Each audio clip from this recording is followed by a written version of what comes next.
श्रीगुरुभ्यो नमः हरि ओं नारायणं नमस्कृत्य नरं चैव नरोत्तमं देवीं सरस्वतीं व्यासं ततो ग्रन्थमुदीरये ನರಸಿಂಹದೇವರ ಚರಿತ್ರೆಯನ್ನು ವಿಸ್ತಾರವಾಗಿ ಕೇಳಬೇಕು ಅಂತ ಪರೀಕ್ಷಿತ್ ಮಹಾರಾಜರು ಅಪೇಕ್ಷೆ ಪಟ್ಟಿದ್ದಾರೆ. ಅದಕ್ಕೋಸ್ಕರ ಅದನ್ನು ತಿಳಿಸ್ತಾ ಇದ್ದಾರೆ. ವರಾಹದೇವರು ಹಿರಣ್ಯಾಕ್ಷನನ್ನು ಸಂಹಾರ ಮಾಡಿದ್ದಾರೆ. ಆಗ ಹಿರಣ್ಯಾಕ್ಷನ ಪರಿವಾರದವರೆಲ್ಲ ಹಿರಣ್ಯಾಕ್ಷನನ್ನು ಕಳೆದುಕೊಂಡು ಅಳ್ತಾ ಇದ್ದಾರೆ. ಆಗ ಹಿರಣ್ಯಕಶಿಪು ಅವರಿಗೆಲ್ಲ ತಿಳುವಳಿಕೆಯನ್ನು ಹೇಳ್ತಾನೆ. ಹಿರಣ್ಯಾಕ್ಷ ಸತ್ತಿದ್ದಾನೆ ಅಂತ ನೀವೆಲ್ಲ ಅಳ್ತಾ ಇದ್ದೀರಿ. ಈ ಅಳೋರು ಯಾರೂ ಕೂಡ ಸಾಯದೇ ಇರೋರಲ್ಲ. ಆದ್ದರಿಂದ ಸಾಯುವವರೆಲ್ಲ ಒಬ್ಬ ಸತ್ತ ಅಂತ ಯಾಕೆ ಅಳ್ತೀರಿ? ಸಾಯುವುದು ಜಡವಾದ ಶರೀರ, ಜೀವನಿಗೆ ಸಾವಿಲ್ಲ. ಅವನೊಳಗಿರುವ ಪರಮಾತ್ಮನಿಗಂತೂ ಜನನ ಮರಣಗಳೇ ಇಲ್ಲ. ಹಾಗಿರುವಾಗ ಅನಿತ್ಯವಾದ ಜಡವಾದ ಶರೀರದ ಮರಣಕ್ಕೆ ನೀವು ಅಳುವುದು ಅವಶ್ಯಕತೆ ಇಲ್ಲ. ಹಾಗಾದರೆ ಯಾಕೆ ಅಳು ಬರುತ್ತೆ ಅಂದರೆ ಅವನನ್ನು ನೀವು ನಮ್ಮವನು ಅಂತ ಹಚ್ಚಿಕೊಂಡಿದ್ದೀರಿ. ಒಬ್ಬನಿಗೆ ಮಗ, ಒಬ್ಬನಿಗೆ ಗಂಡ, ಒಬ್ಬನಿಗೆ ತಂದೆ, ಈ ಸಂಬಂಧಗಳನ್ನು ಹಚ್ಚಿಕೊಂಡದ್ದರಿಂದ ಈ ದುಃಖ ನಿಮಗಾಗತ್ತೆ. ಹಾಗಾದರೆ ಸಾವು ದುಃಖಕ್ಕೆ ಕಾರಣ ಅಲ್ಲ, ಈ ಅಭಿಮಾನ ದುಃಖಕ್ಕೆ ಕಾರಣ. ಸಾವೇ ದುಃಖಕ್ಕೆ ಕಾರಣ ಆದರೆ ಯಾರು ಸತ್ರು ಅಳಬೇಕು. ಆದರೆ ಯಾರು ಸತ್ರು ಅಳಲ್ಲ. ಸತ್ತವರು ನಮ್ಮವರಾದರೆ ಮಾತ್ರ ಅಳೋದು ಅಂದರೆ ಇದು ಮೋಸ ಅಲ್ವಾ? ಸಾವು ಎಲ್ರಿಗೂ ಸಮಾನ. ಒಂದು ಯಾರು ಸತ್ರು ಅಳಬೇಕು, ಇದು ಮಹಾಮಾನವೀಯತೆ ಇದೆ ಅಂತ ಅಂತಾರೆ. ಅಥವಾ ಯಾರು ಸತ್ರು ಅಳಬಾರ್ದು, ಯೋಗಿಗಳು ಅಂತಾರೆ. ಇದು ಕೆಲವರು ಸತ್ರ ಅಳೋದು, ಕೆಲವರು ಸತ್ರ ಅಳದೇ ಇರೋದು, ಇದು ಮೋಸ ಅಲ್ವಾ? ಹಾಗೆ ಅಂತ ಹಿರಣ್ಯಕಶಿಪು ತಮಾಷೆ ಮಾಡ್ತಾರೆ. ಆದ್ದರಿಂದ ಇದು ಕೇವಲ ಅಭಿಮಾನದಿಂದ ಬರೋ ದುಃಖ. ಆದ್ದರಿಂದ ನೀವು ಈ ದುಃಖವನ್ನು ನಿಯಂತ್ರಿಸಿ ಮುಂದಿನ ಕಾರ್ಯವನ್ನು ಮುಂದುವರಿಸಿ ಅಂತೇಳಿ ಹಿರಣ್ಯಕಶಿಪು ಉಪದೇಶ ಮಾಡ್ತಾನೆ. ಅದೇ ಹಿರಣ್ಯಕಶಿಪು ಅರಮನೆಗೆ ಬಂದ ಮೇಲೆ ದೈತ್ಯ ಭೃತ್ಯರನ್ನೆಲ್ಲ ಸೇರಿಸಿ ಆ ವಿಷ್ಣು ನನ್ನ ತಮ್ಮನನ್ನು ಕೊಂದಿದ್ದಾನೆ, ಅದಕ್ಕೆ ಸೇಡು ತೀರಿಸ್ಕೊಳ್ಬೇಕು ಅಂತ ಇಂಥ ಮಾತಾಡ್ತಾನೆ. ಅಲ್ಲಿ ಮರಣಕ್ಕೆ ಶರೀರ ಅನಿತ್ಯ, ಅದರ ಮರಣ ಆದರೆ ನೀವು ಅಳುವ ಅವಶ್ಯಕತೆ ಇಲ್ಲ ಅಂತೆಲ್ಲ ವೇದಾಂತದ ಉಪದೇಶ ಮಾಡಿದ ಅದೇ ಹಿರಣ್ಯಕಶಿಪು ಅರಮನೆಗೆ ಬಂದ ಮೇಲೆ ಆ ವಿಷ್ಣುವಿನ ಮೇಲೆ ಸೇಡು ತೀರಿಸ್ಕೊಳ್ಬೇಕು, ಅವನು ನನ್ನ ತಮ್ಮನನ್ನು ಕೊಂದಿದ್ದಾನೆ ಹಾಗೆ ಅಂತ ಇಂಥ ಒಂದು ಮಾತಾಡ್ತಾ ಇದ್ದಾನೆ. ಈ ವಿರುದ್ಧವಾದ ನಡವಳಿಕೆ ಯಾಕೆ ಅಂತಂದರೆ ಒಳಗಿರುವ ಜಯನ ಆವೇಶದಿಂದ ಇಷ್ಟು ವೇದಾಂತವನ್ನು ಹೇಳಿದ, ಒಳಗಿರುವ ದೈತ್ಯನ ಆವೇಶದಿಂದ ವಿಷ್ಣುವಿನ ಮೇಲೆ ಸೇಡು ತೀರಿಸ್ಕೊಳ್ಬೇಕು ಅನ್ನುವಂತಹ ಮನೋಧರ್ಮವನ್ನು ವ್ಯಕ್ತಪಡಿಸ್ತಾ ಇದ್ದಾನೆ. ಅದಕ್ಕೆ ಅವನ ದೈತ್ಯ ಮಂತ್ರಿಗಳು ಹೇಳಿದರು, ವಿಷ್ಣುವಿನ ಮೇಲೆ ಸೇಡು ತೀರಿಸ್ಕೊಳ್ಬೇಕಾಗಿದ್ದರೆ ವಿಷ್ಣುವಿಗೆ ದೇವತೆಗಳ ಬೆಂಬಲ, ದೇವತೆಗಳಿಗೆ ಬ್ರಾಹ್ಮಣರು ಮಾಡುವ ಯಜ್ಞಯಾಗಗಳಿಂದ ಬೆಂಬಲ. ಅದಕ್ಕೆ ನಾವು ಬ್ರಾಹ್ಮಣರನ್ನು ಕೊಲ್ಲಬೇಕು, ಅವರ ವೇದ ಶಾಸ್ತ್ರಗಳ ಪಾಠಗಳಾಗುವ ಗುರುಕುಲಗಳನ್ನು ಧ್ವಂಸ ಮಾಡಬೇಕು, ಗೋವುಗಳನ್ನು ಕೊಲ್ಲಬೇಕು. ಹಸುಗಳು, ಮಂತ್ರ, ಬ್ರಾಹ್ಮಣ ಇದು ಮೂರು ದೇವತೆಗಳಿಗೆ ಬಲ ಕೊಡುವಂತಹ ಸಾಧನಗಳು. ಆದ್ದರಿಂದ ವೇದ ಮಂತ್ರಗಳ ಅಧ್ಯಯನದ ವ್ಯವಸ್ಥೆಯನ್ನು ಹಾಳು ಮಾಡಬೇಕು ಮತ್ತು ಬ್ರಾಹ್ಮಣರನ್ನು ಕೊಲ್ಲಬೇಕು, ಗೋವುಗಳನ್ನು ಕೊಲ್ಲಬೇಕು. ಆವಾಗ ಹವಿಸ್ಸಿಲ್ಲ, ಮಂತ್ರ ಇಲ್ಲ, ಬ್ರಾಹ್ಮಣರಿಲ್ಲ, ಯಜ್ಞಯಾಗಗಳು ನಡೆಯೋದಿಲ್ಲ. ಆ ಯಜ್ಞಯಾಗಗಳು ಯಾವಾಗ ನಡೆಯಲ್ಲ, ದೇವತೆಗಳಿಗೆ ಮನುಷ್ಯರಿಗೆ ಸಿಗುವ ಫಲ ಕುಗ್ಗಿ ಹೋಗುತ್ತೆ. ದೇವತೆಗಳು ದುರ್ಬಲರಾದಾಗ ಭಗವಂತನು ದುರ್ಬಲನಾಗ್ತಾನೆ ಅಂತ ಅವರದೇ ಒಂದು ಲಾಜಿಕ್ ಇಟ್ಕೊಂಡು ಪ್ರತಿಪಾದನೆ ಮಾಡ್ತಾರೆ. ಹಾಗೆ ಆ ಇಡೀ ಹಿರಣ್ಯಕಶಿಪು ಅಂಥ ಒಂದು ನೀಚ ಕೃತ್ಯವನ್ನು ನಡೆಸ್ತಾನೆ. ಆ ಹಿರಣ್ಯಕಶಿಪು ತಪಸ್ಸು ಮಾಡ್ತಾನೆ. ಘೋರವಾದ ತಪಸ್ಸು ಮಾಡಿದಾಗ ಅವನ ತಪೋಜ್ವಾಲೆ ಮೇಲಿನ ಲೋಕಗಳನ್ನು ಸುಡಲಿಕ್ಕೆ ಶುರುವಾಗುತ್ತೆ. ತಪಸ್ಸು ಅನ್ನೋದು ಶಾಂತವಾದ ಕೆಲಸ, ಅದು ಯಾಕೆ ಲೋಕಗಳನ್ನು ಸುಡುತ್ತೆ ಅಂತಂದರೆ ಅದಕ್ಕೆ ಆಚಾರ್ಯರು ಹೇಳ್ತಾ ಇದ್ದಾರೆ, ಕೆಟ್ಟ ಉದ್ದೇಶ ಮಾಡಿಕೊಂಡು ಮಾಡುವ ತಪಸ್ಸು ಇದೆಯಲ್ಲ ಅದು ಲೋಕಕ್ಕೆ ಹಾನಿಕರ, ಒಳ್ಳೆಯ ಉದ್ದೇಶದಿಂದ ಮಾಡುವ ತಪಸ್ಸು ದೇಶಕ್ಕೆ ಕ್ಷೇಮಕರ. ಹಿರಣ್ಯಕಶಿಪು ಇಡೀ ಜಗತ್ತಿನ ತನ್ನ ಅಧೀನ ಆಗಬೇಕು ಅಂತ ತಪಸ್ಸು ಮಾಡ್ತಾ ಇದ್ದಾನೆ. ಇವನ ತಪಸ್ಸು ಕೆಟ್ಟ ಉದ್ದೇಶದಿಂದ ಹೊಂದಿರೋದ್ರಿಂದ ಇವನ ತಪೋಜ್ವಾಲೆ ಮೇಲಿನ ಲೋಕಗಳನ್ನು ಸುಡ್ತಾ ಇದೆ ಅಂತ ಹೇಳ್ತಾ ಇದ್ದಾರೆ. ಆದ್ದರಿಂದ ಬ್ರಹ್ಮದೇವರೇ ಬೇಗ ಒಂದು ವರ ಕೊಟ್ಬಿಡಿ, ತಪಸ್ಸು ನಿಲ್ಲಿಸಿರಿ ಅಂತ ಕೇಳ್ತಾ ಇದ್ದಾರೆ ದೇವತೆಗಳು. ಬ್ರಹ್ಮದೇವರು ಬಂದಿದ್ದಾರೆ. ಆ ಹಿರಣ್ಯಕಶಿಪು ಒಳಗಿರತಕ್ಕಂತಹ ಜಯ ಅವನು ಬ್ರಹ್ಮದೇವರ ಅಂತರ್ಯಾಮಿಯಾದ ಭಗವಂತನನ್ನು ಇಬ್ಬರನ್ನೂ ಸೇರಿಸಿ ಸ್ತೋತ್ರ ಮಾಡ್ತಾ ಇದ್ದಾನೆ. ಬ್ರಹ್ಮದೇವರು ವರ ಕೊಡಲಿಕ್ಕೆ ಬಂದಾಗ ಒಳಗಿರುವ ದೈತ್ಯ ವರವನ್ನು ಕೇಳ್ತಾ ಇದ್ದಾನೆ. ಅವನು ಯಾವ್ಯಾವ ರೀತಿ ಸಾವು ಸಂಭವಿಸಬಹುದು ಅಂತೆಲ್ಲ ಒಂದು ಲೀಸ್ಟ್ ಹಾಕ್ಕೊಂಡು ಬಂದಿದ್ದ. ಅಂತೂ ತಾನು ಸಾಯಬಾರದು ಅಂಥೇಳಿ ಒಳಗೆ ಹೊರಗೆ ಮೇಲೆ ಕೆಳಗೆ ನಿರ್ಜೀವ ವಸ್ತುಗಳು ಸಜೀವ ವಸ್ತುಗಳು, ಕೊನೆಯಲ್ಲಿ ಬ್ರಹ್ಮದೇವರೇ ನೀನು ಸೃಷ್ಟಿ ಮಾಡಿರುವ ಯಾವ ವಸ್ತುವಿನಿಂದಲೂ ಸಾಯಬಾರ್ದು ಅಂತ ವರವನ್ನು ಕೇಳಿಕೊಂಡ. ಬರೀ ಸಾಯಬಾರ್ದು ಸೋಲಬಾರ್ದು ಅಂತ ಅಷ್ಟೇ ವರ ಕೇಳಿದ್ದಲ್ಲ. ಆಚಾರ್ಯರು ವೇದವ್ಯಾಸದೇವರ ಬೇರೆ ಪುರಾಣದ ವಾಕ್ಯವನ್ನು ಕೊಟ್ಟು ಬ್ರಹ್ಮದೇವರ ಪದವಿಯೇ ತನಗೆ ಬೇಕು ಅಂತ ತಪಸ್ಸು ಮಾಡಿದ ಹಾಗೆ ಅಂತ ತಿಳಿಸ್ತಾ ಇದ್ದಾರೆ. ಆ ಹಿರಣ್ಯಕಶಿಪುವಿಗೆ ಕೇಳಿದ ವರಗಳನ್ನು ಕೊಡುವಂತ ಭಗವಂತನೇ ಹೇಳಿದ್ದ. ಹಾಗಾಗಿ ಹಿರಣ್ಯಕಶಿಪುವಿಗೆ ವರವನ್ನು ಕೊಟ್ಟಿದ್ದಾರೆ. ಯಾವಾಗ ವರದ ಬಲ ಬಂತೋ ಆಗ ಎಲ್ಲ ದಿಕ್ಪಾಲಕರನ್ನು ಪರಾಜಯಗೊಳಿಸಿ ದೇವಲೋಕಕ್ಕೆ ಲಗ್ಗೆ ಇಟ್ಟು ದೇವತೆಗಳೇ ಅವನಿಗೆ ಹೆದರಿಕೊಂಡು ದಿಕ್ಕಾಪಾಲಾಗಿ ಅಡಗಿಕೊಳ್ಳುವಂತಹ ಸ್ಥಿತಿ ಬಂತು. ಆ ಹಿರಣ್ಯಕಶಿಪುವಿನದ್ದೇ ದೌರ್ಜನ್ಯ ನಡೆಯಿತು. ಆಗ ದೇವತೆಗಳೆಲ್ಲ ಭಗವಂತನಲ್ಲಿ ಹೋಗಿ ಪ್ರಾರ್ಥನೆ ಮಾಡಿದ್ದಾರೆ. ಭಗವಂತ ಹೇಳಿದ, ಅವನಿಗೆ ಪ್ರಹ್ಲಾದ ಅಂತ ಒಬ್ಬ ಮಗ ಹುಡ್ತಾನೆ, ಅವನಿಗೆ ದ್ರೋಹ ಮಾಡಿದ ಮೇಲೆ ಯಾವ ವರಗಳಿದ್ರೂ ಅವನನ್ನು ಕೊಲ್ಲುವ ವ್ಯವಸ್ಥೆ ನಾನು ಮಾಡ್ತೇನೆ ಹಾಗೆ ಅಂತ ಹೇಳ್ತಾ ಇದ್ದಾನೆ. ಈ ಇಂದ್ರಾದಿ ದೇವತೆಗಳೆಲ್ಲ ಬಂದು ತಮಗಾದ ತೊಂದರೆಯನ್ನು ಹೇಳಿಕೊಂಡರೂ ಕೂಡ ಹುಟ್ಟದೇ ಇರುವ ಮಗನ ಹೆಸರು ಹೇಳಿ ಅವನು ಹುಟ್ಟಿ ಅವನು ತೊಂದರೆ ಕೊಟ್ಟ ಮೇಲೆ ನಾನು ಸಾಯಿಸ್ತೇನೆ ಅಂತ ಇದ್ದಾನೆ ಸ್ವಾಮಿ. ಇದು ಯಾಕೆ ಅಂದರೆ ಆ ಪ್ರಹ್ಲಾದನ ಭಕ್ತಿಯನ್ನು ಮೆರೆಸುವುದಕ್ಕೋಸ್ಕರ, ಪ್ರಹ್ಲಾದನ ವ್ಯಕ್ತಿತ್ವವನ್ನು ಜಗತ್ತಿನಲ್ಲಿ ತಿಳಿಸುವುದಕ್ಕೋಸ್ಕರ ಭಗವಂತ ಹೀಗೆ ಹೇಳ್ತಾ ಇದ್ದಾನೆ. ನಿಜವಾಗಿ ಪ್ರಹ್ಲಾದನಿಗಿಂತ ಇಂದ್ರಾದಿ ದೇವತೆಗಳೇ ದೊಡ್ಡವರು. ಆದರೂ ಪ್ರಹ್ಲಾದನ ವ್ಯಕ್ತಿತ್ವ ಜಗತ್ತಿಗೆ ಗೊತ್ತಾಗಬೇಕು ಅನ್ನುವ ಉದ್ದೇಶದಿಂದ ಭಗವಂತ ಹೀಗೆ ಹೇಳಿದ್ದಾನೆ. ಮುಂದೆ ಪ್ರಹ್ಲಾದ ಹುಟ್ಟಿದ್ದಾನೆ. ಆ ಪ್ರಹ್ಲಾದ ಹೇಗಿದ್ದ? ಸತ್ಯಸಂಧನಾಗಿದ್ದ, ಜಿತೇಂದ್ರಿಯನಾಗಿದ್ದ. ಸಣ್ಣ ವಯಸ್ಸಿನಲ್ಲೇ ಅವನು ಏಕಾಂತದಲ್ಲಿ ಕೂತು ಭಗವಂತನ ಧ್ಯಾನ ಮಾಡಿಕೊಂಡು ಮೈ ಮರೆತು ರೋಮಾಂಚಗೊಳ್ತಾ ಇದ್ದ. ಮಕ್ಕಳ ಜೊತೆಯಲ್ಲಿ ಬರೀ ಆಟದಲ್ಲಿ ಮುಳುಗಿ ತನ್ನ ಜೀವನವನ್ನು ಕಳ್ಕೊಳ್ತಾ ಇರಲಿಲ್ಲ. ಹೀಗೆ ಯಾವಾಗಲೂ ಅಧ್ಯಾತ್ಮನಿಷ್ಠನಾಗಿದ್ದ ಆ ಪ್ರಹ್ಲಾದನಿಗೆ ಶಿಕ್ಷಣದ ವಯಸ್ಸು ಬಂತು. ತನ್ನದೇ ಆದಂಥ ಒಂದು ಗುರುಕುಲ ಇತ್ತು ಹಿರಣ್ಯಕಶಿಪುವಿನದು. ಶುಕ್ರಾಚಾರ್ಯರು ಅದಕ್ಕೆ ಕುಲಪತಿಗಳು. ಅವರು ಪೌರೋಹಿತ್ಯ ನಿಮಿತ್ತ ಹೋಗಿದ್ದರು, ಅವರು ಇರಲಿಲ್ಲ. ಅವರ ಮಕ್ಕಳು ಚಂಡಾಮರ್ಕರಿದ್ದರು. ಅವರನ್ನು ಕರೆದು ನನ್ನ ಮಗನಿಗೆ ಶಿಕ್ಷಣ ಕೊಡಬೇಕು ಅಂತ ವ್ಯವಸ್ಥೆ ಮಾಡಿದರು. ಏನು ಶಿಕ್ಷಣ ಕೊಡಬೇಕು? ಅವನಿಗೆ ರಾಜನೀತಿ, ದಂಡನೀತಿ ಇದನ್ನೆಲ್ಲ ಹೇಳ್ಕೊಡ್ರಿ. ಒಬ್ಬ ಯಶಸ್ವಿ ರಾಜಕಾರಣಿ ಆಗಲಿಕ್ಕೆ ಏನೇನು ಬೇಕೋ ಎಲ್ಲ ಹೇಳ್ಕೊಡ್ರಿ.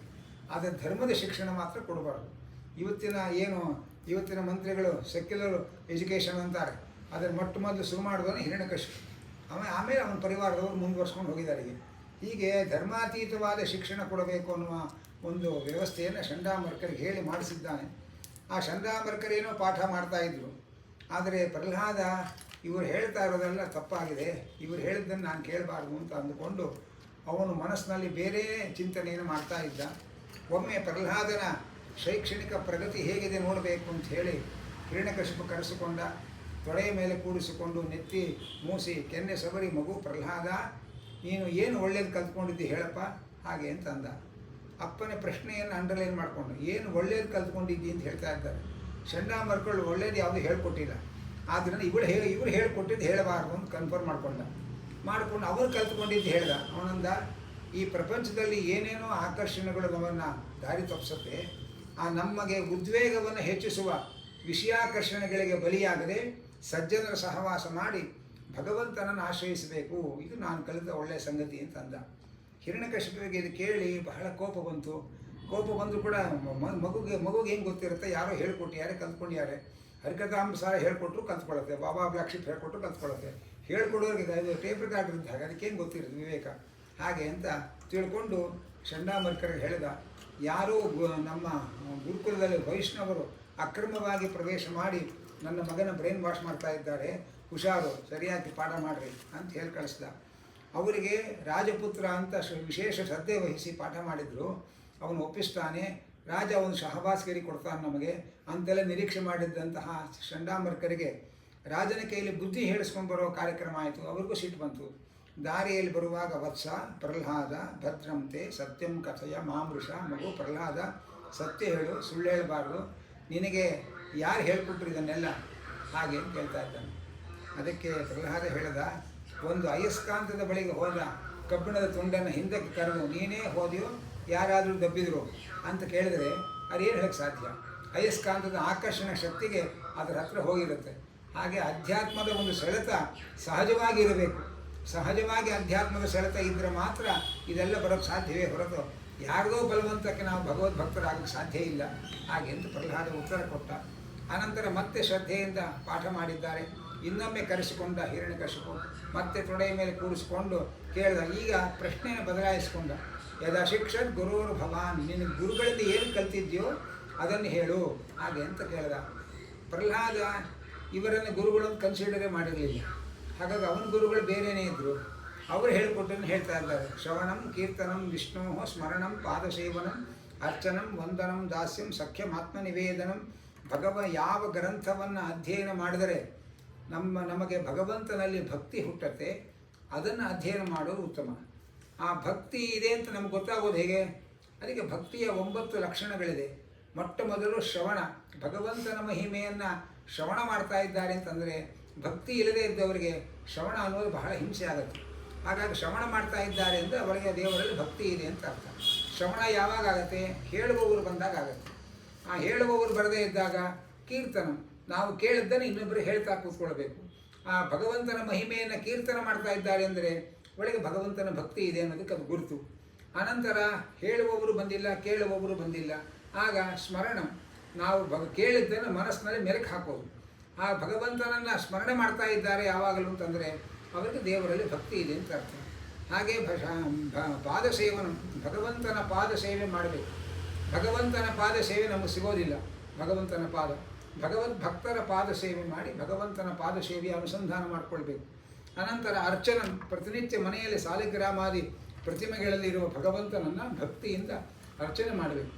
ನರಸಿಂಹ ಪುರಾಣದಲ್ಲಿ ಮಾರ್ಕಂಡೇಯರು ಸಹಸ್ರಾನೇಕ ಅನ್ನುವ ಮಹಾರಾಜರಿಗೆ ಭಗವಂತನ ಪೂಜೆಯ ಬಗ್ಗೆ ಹೇಳ್ತಾರೆ. ಹೇಳಿ ಕೊನೆಯಲ್ಲಿ ಒಂದು ಮಾತು ಹೇಳ್ತಾರೆ, ನೋಡಪ್ಪ, ಭಗವಂತನ ಪೂಜೆಗೆ ಏನು ಬೇಕು? ಸಾಲಿಗ್ರಾಮ ಬೇಕು. ದೇವರು ಗಂಡಕ್ಕೆ ನದಿಯಲ್ಲಿ ಸೃಷ್ಟಿ ಮಾಡ್ಯಾನ.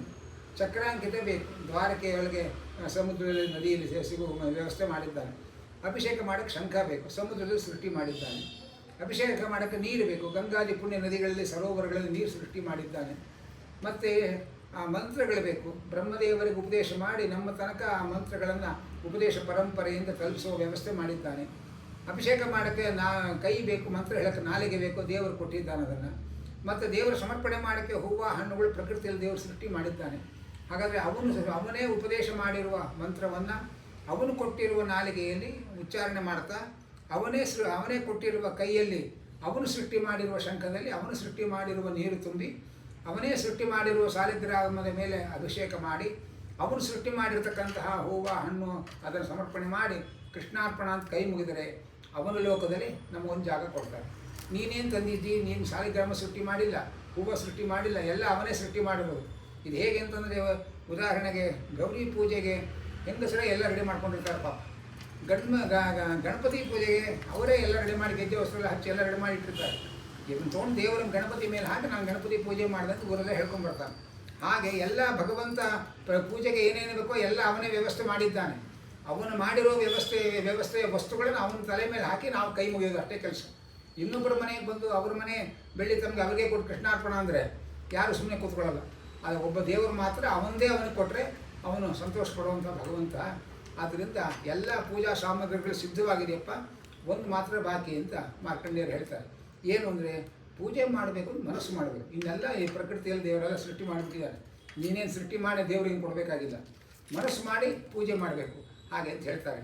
ಹಾಗಾದರೆ ನೆಕ್ಸ್ಟ್ ಸಂಡೇಯಿಂದ ಶುರು ಮಾಡ್ತೀನಿ ಪೂಜೆ ಅಂತಂದರೆ ಶಾಸ್ತ್ರ ಹೇಳ್ತೇನೆ ನೆಕ್ಸ್ಟ್ ಸಂಡೇ ತನಕ ನೀನು ಮಂಡೇ ಉಳಿತಂದು ಗ್ಯಾರಂಟಿ ಏನು. ಆದ್ದರಿಂದ ಯಾವತ್ತೂ ಕೂಡ ಪೋಸ್ಟ್ಪೋನ್ ಮಾಡ್ತಾ ಇದ್ದರೆ ನಾವು ಫಾಸ್ಟ್ ಆಗಿಬಿಡ್ತೇವೆ. ಅದಕ್ಕೋಸ್ಕರ ಫಾಸ್ಟಾಗಿ ಮಾಡಬೇಕು ಅನ್ನೋದನ್ನು ಶಾಸ್ತ್ರ ನಮ್ಗೆ ಹೇಳ್ತಾ ಇದೆ. ಹೀಗೆ ಅರ್ಚನ ವಂದನ, ಭಗವಂತನನ್ನು ಸ್ತೋತ್ರ ಮಾಡಬೇಕು, ಭಗವಂತನಿಗೆ ನಮಸ್ಕಾರ ಮಾಡಬೇಕು. ಭಗವಂತ ಅಂದರೆ ನಮಗೆ ಶಾಪ ಕೊಡೋಕ್ಕೆ ಇರುವಂಥ ಯಾರೋ ವಿಚಿತ್ರ ವ್ಯಕ್ತಿ ಅಂತಲ್ಲ. ಅವನು ಸಖ್ಯಂ, ಅವನು ನಮ್ಮ ಅತ್ಯಂತ ಆಪ್ತ ಗೆಳೆಯ. ಹೇಗೆ ತಂದೆ ತಾಯಿಗಳ ಮುಂದೆ ಹೇಳ್ಕೊಳ್ಳೋಕ್ಕಾಗದೇ ಇರೋದನ್ನು ಗೆಳೆಯರ ಮುಂದೆ ನಾವು ಹೇಳ್ಕೊಳ್ತೇವೆ, ಹಾಗೆ ಯಾರ ಮುಂದೆ ಏನು ಹೇಳ್ಕೊಳ್ಳೋಕ್ಕಾಗದೇ ಇರೋದನ್ನು ದೇವರ ಮುಂದೆ ನಾವು ಹೇಳ್ಕೊಳ್ಳೋಕೆ ಅವಕಾಶ ಇದೆ. ಆ ಭಗವಂತನಷ್ಟು ಹತ್ತಿರದವನು, ಭಗವಂತನಷ್ಟು ಎತ್ತರದವನು ಇನ್ನು ಯಾರೂ ಇಲ್ಲ. ಅಂತಹ ಅತ್ಯಂತ ಎಲ್ಲರಿಗೂ ಕೂಡ ಆಪ್ತ ಗೆಳೆಯ ಆ ಭಗವಂತ. ಆದ್ದರಿಂದ ಭಗವಂತ ನಮ್ಮ ಗೆಳೆಯ ಅನ್ನುವ ಭಾವನೆಯನ್ನು ಅವನಲ್ಲಿ ಬೆಳೆಸ್ಕೊಳ್ಬೇಕು. ಆನಂತರ ದಾಸ್ಯಂ, ನೀನು ಸ್ವಾಮಿ ನಾನು ನಿನ್ನ ದಾಸ ಅನ್ನುವ ಚಿಂತನೆಯನ್ನು ತುಂಬಿಕೊಳ್ಬೇಕು.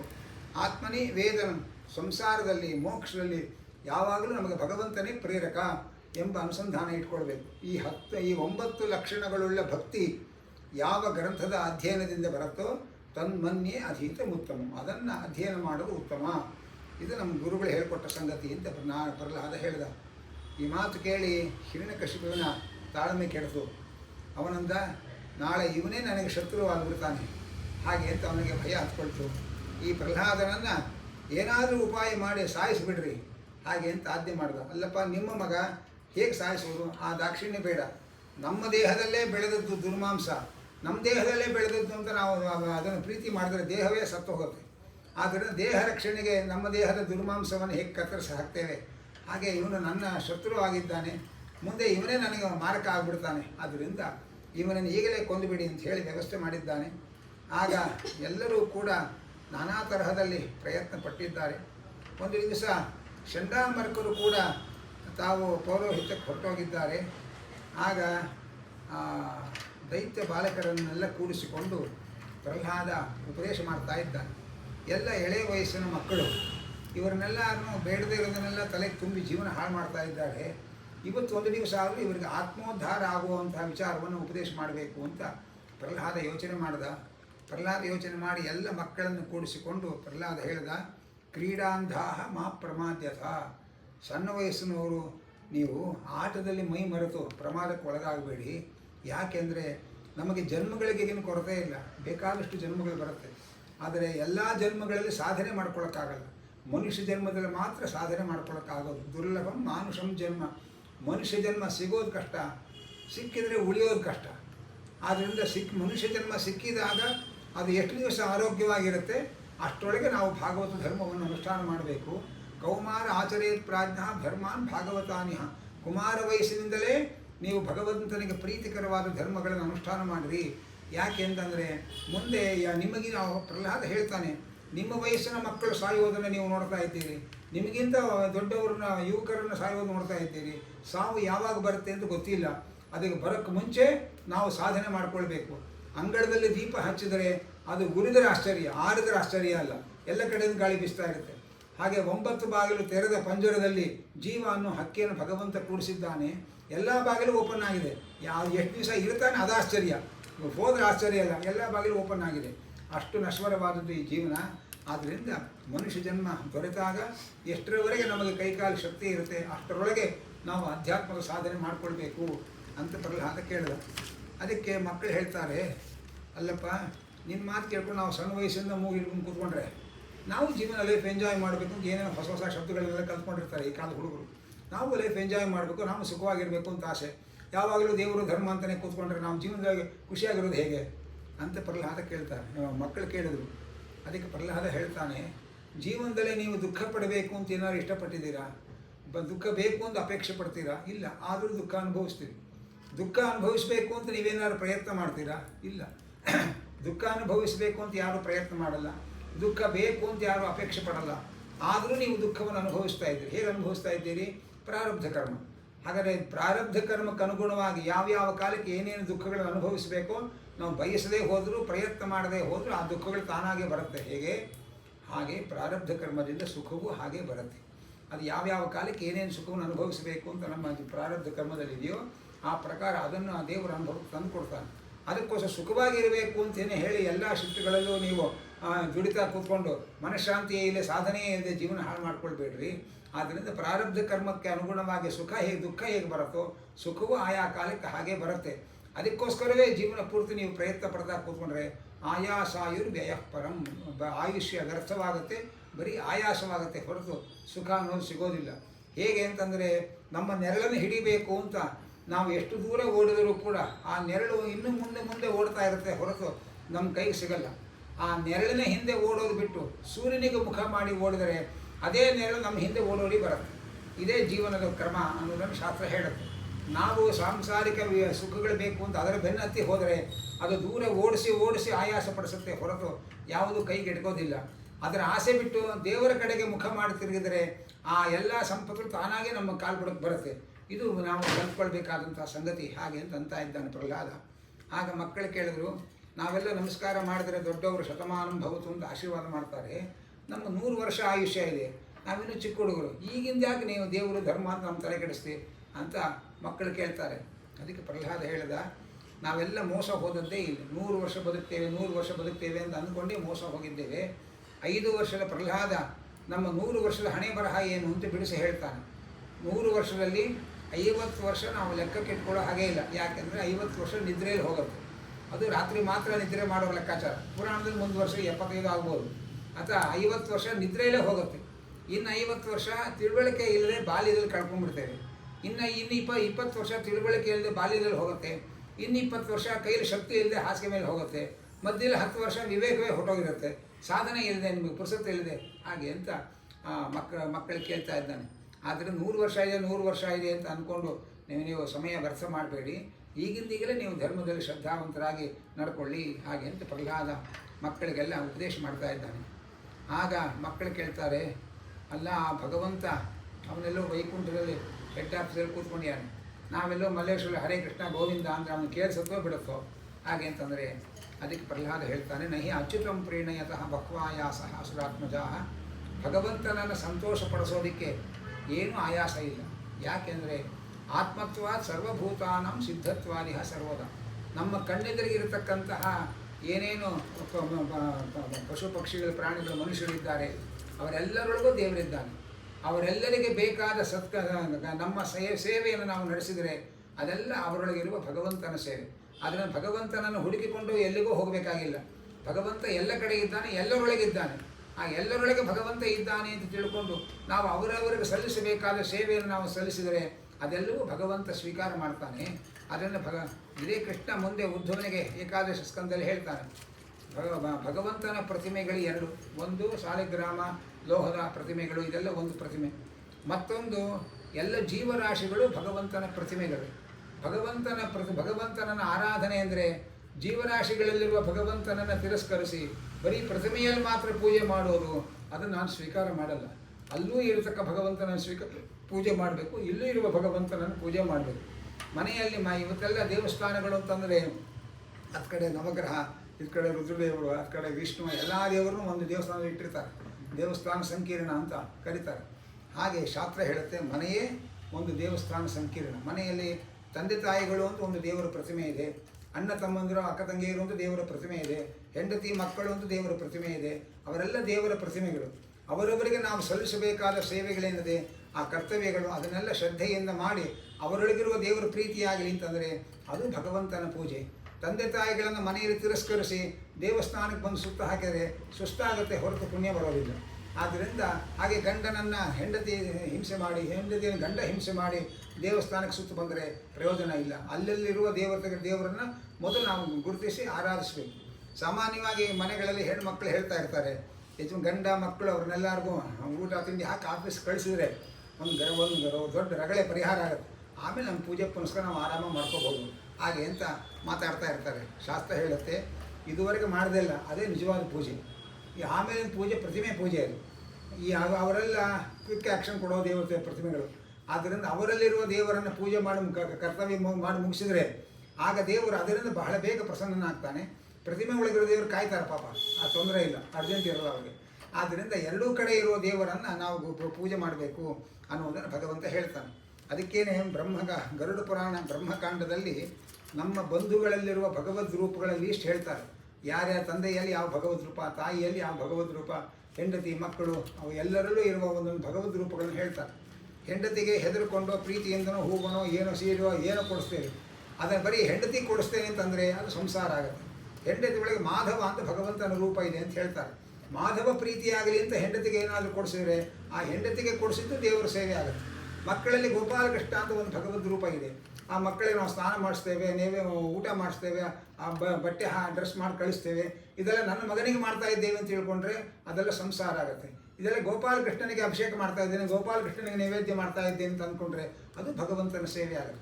ಹೀಗೆ ಪ್ರತಿಯೊಬ್ಬರೊಳಗೂ ಒಂದೊಂದು ಭಗವದ್ ರೂಪಗಳ ಪಟ್ಟಿಯನ್ನೇ ಗರುಡ ಪುರಾಣ ಬ್ರಹ್ಮಕಾಂಡದಲ್ಲಿ ಹೇಳ್ತಾರೆ. ಆದ್ದರಿಂದ ಎಲ್ಲ ಜೀವರೊಳಗಿರುವ ಭಗವಂತನನ್ನು ಗುರುತಿಸಿ ಪ್ರತಿಮೆಯಲ್ಲೂ ಭಗವಂತನನ್ನು ಆರಾಧನೆ ಮಾಡಬೇಕು ಎಂಬ ಮಾತನ್ನು ಹೇಳಿ, ಅದರಿಂದ ಭಗವಂತನನ್ನು ಸಂತೋಷಪಡಿಸಲಿಕ್ಕೆ, ಆರಾಧನೆ ಮಾಡಲಿಕ್ಕೆ ಯಾವ ಕಷ್ಟವೂ ಇಲ್ಲ.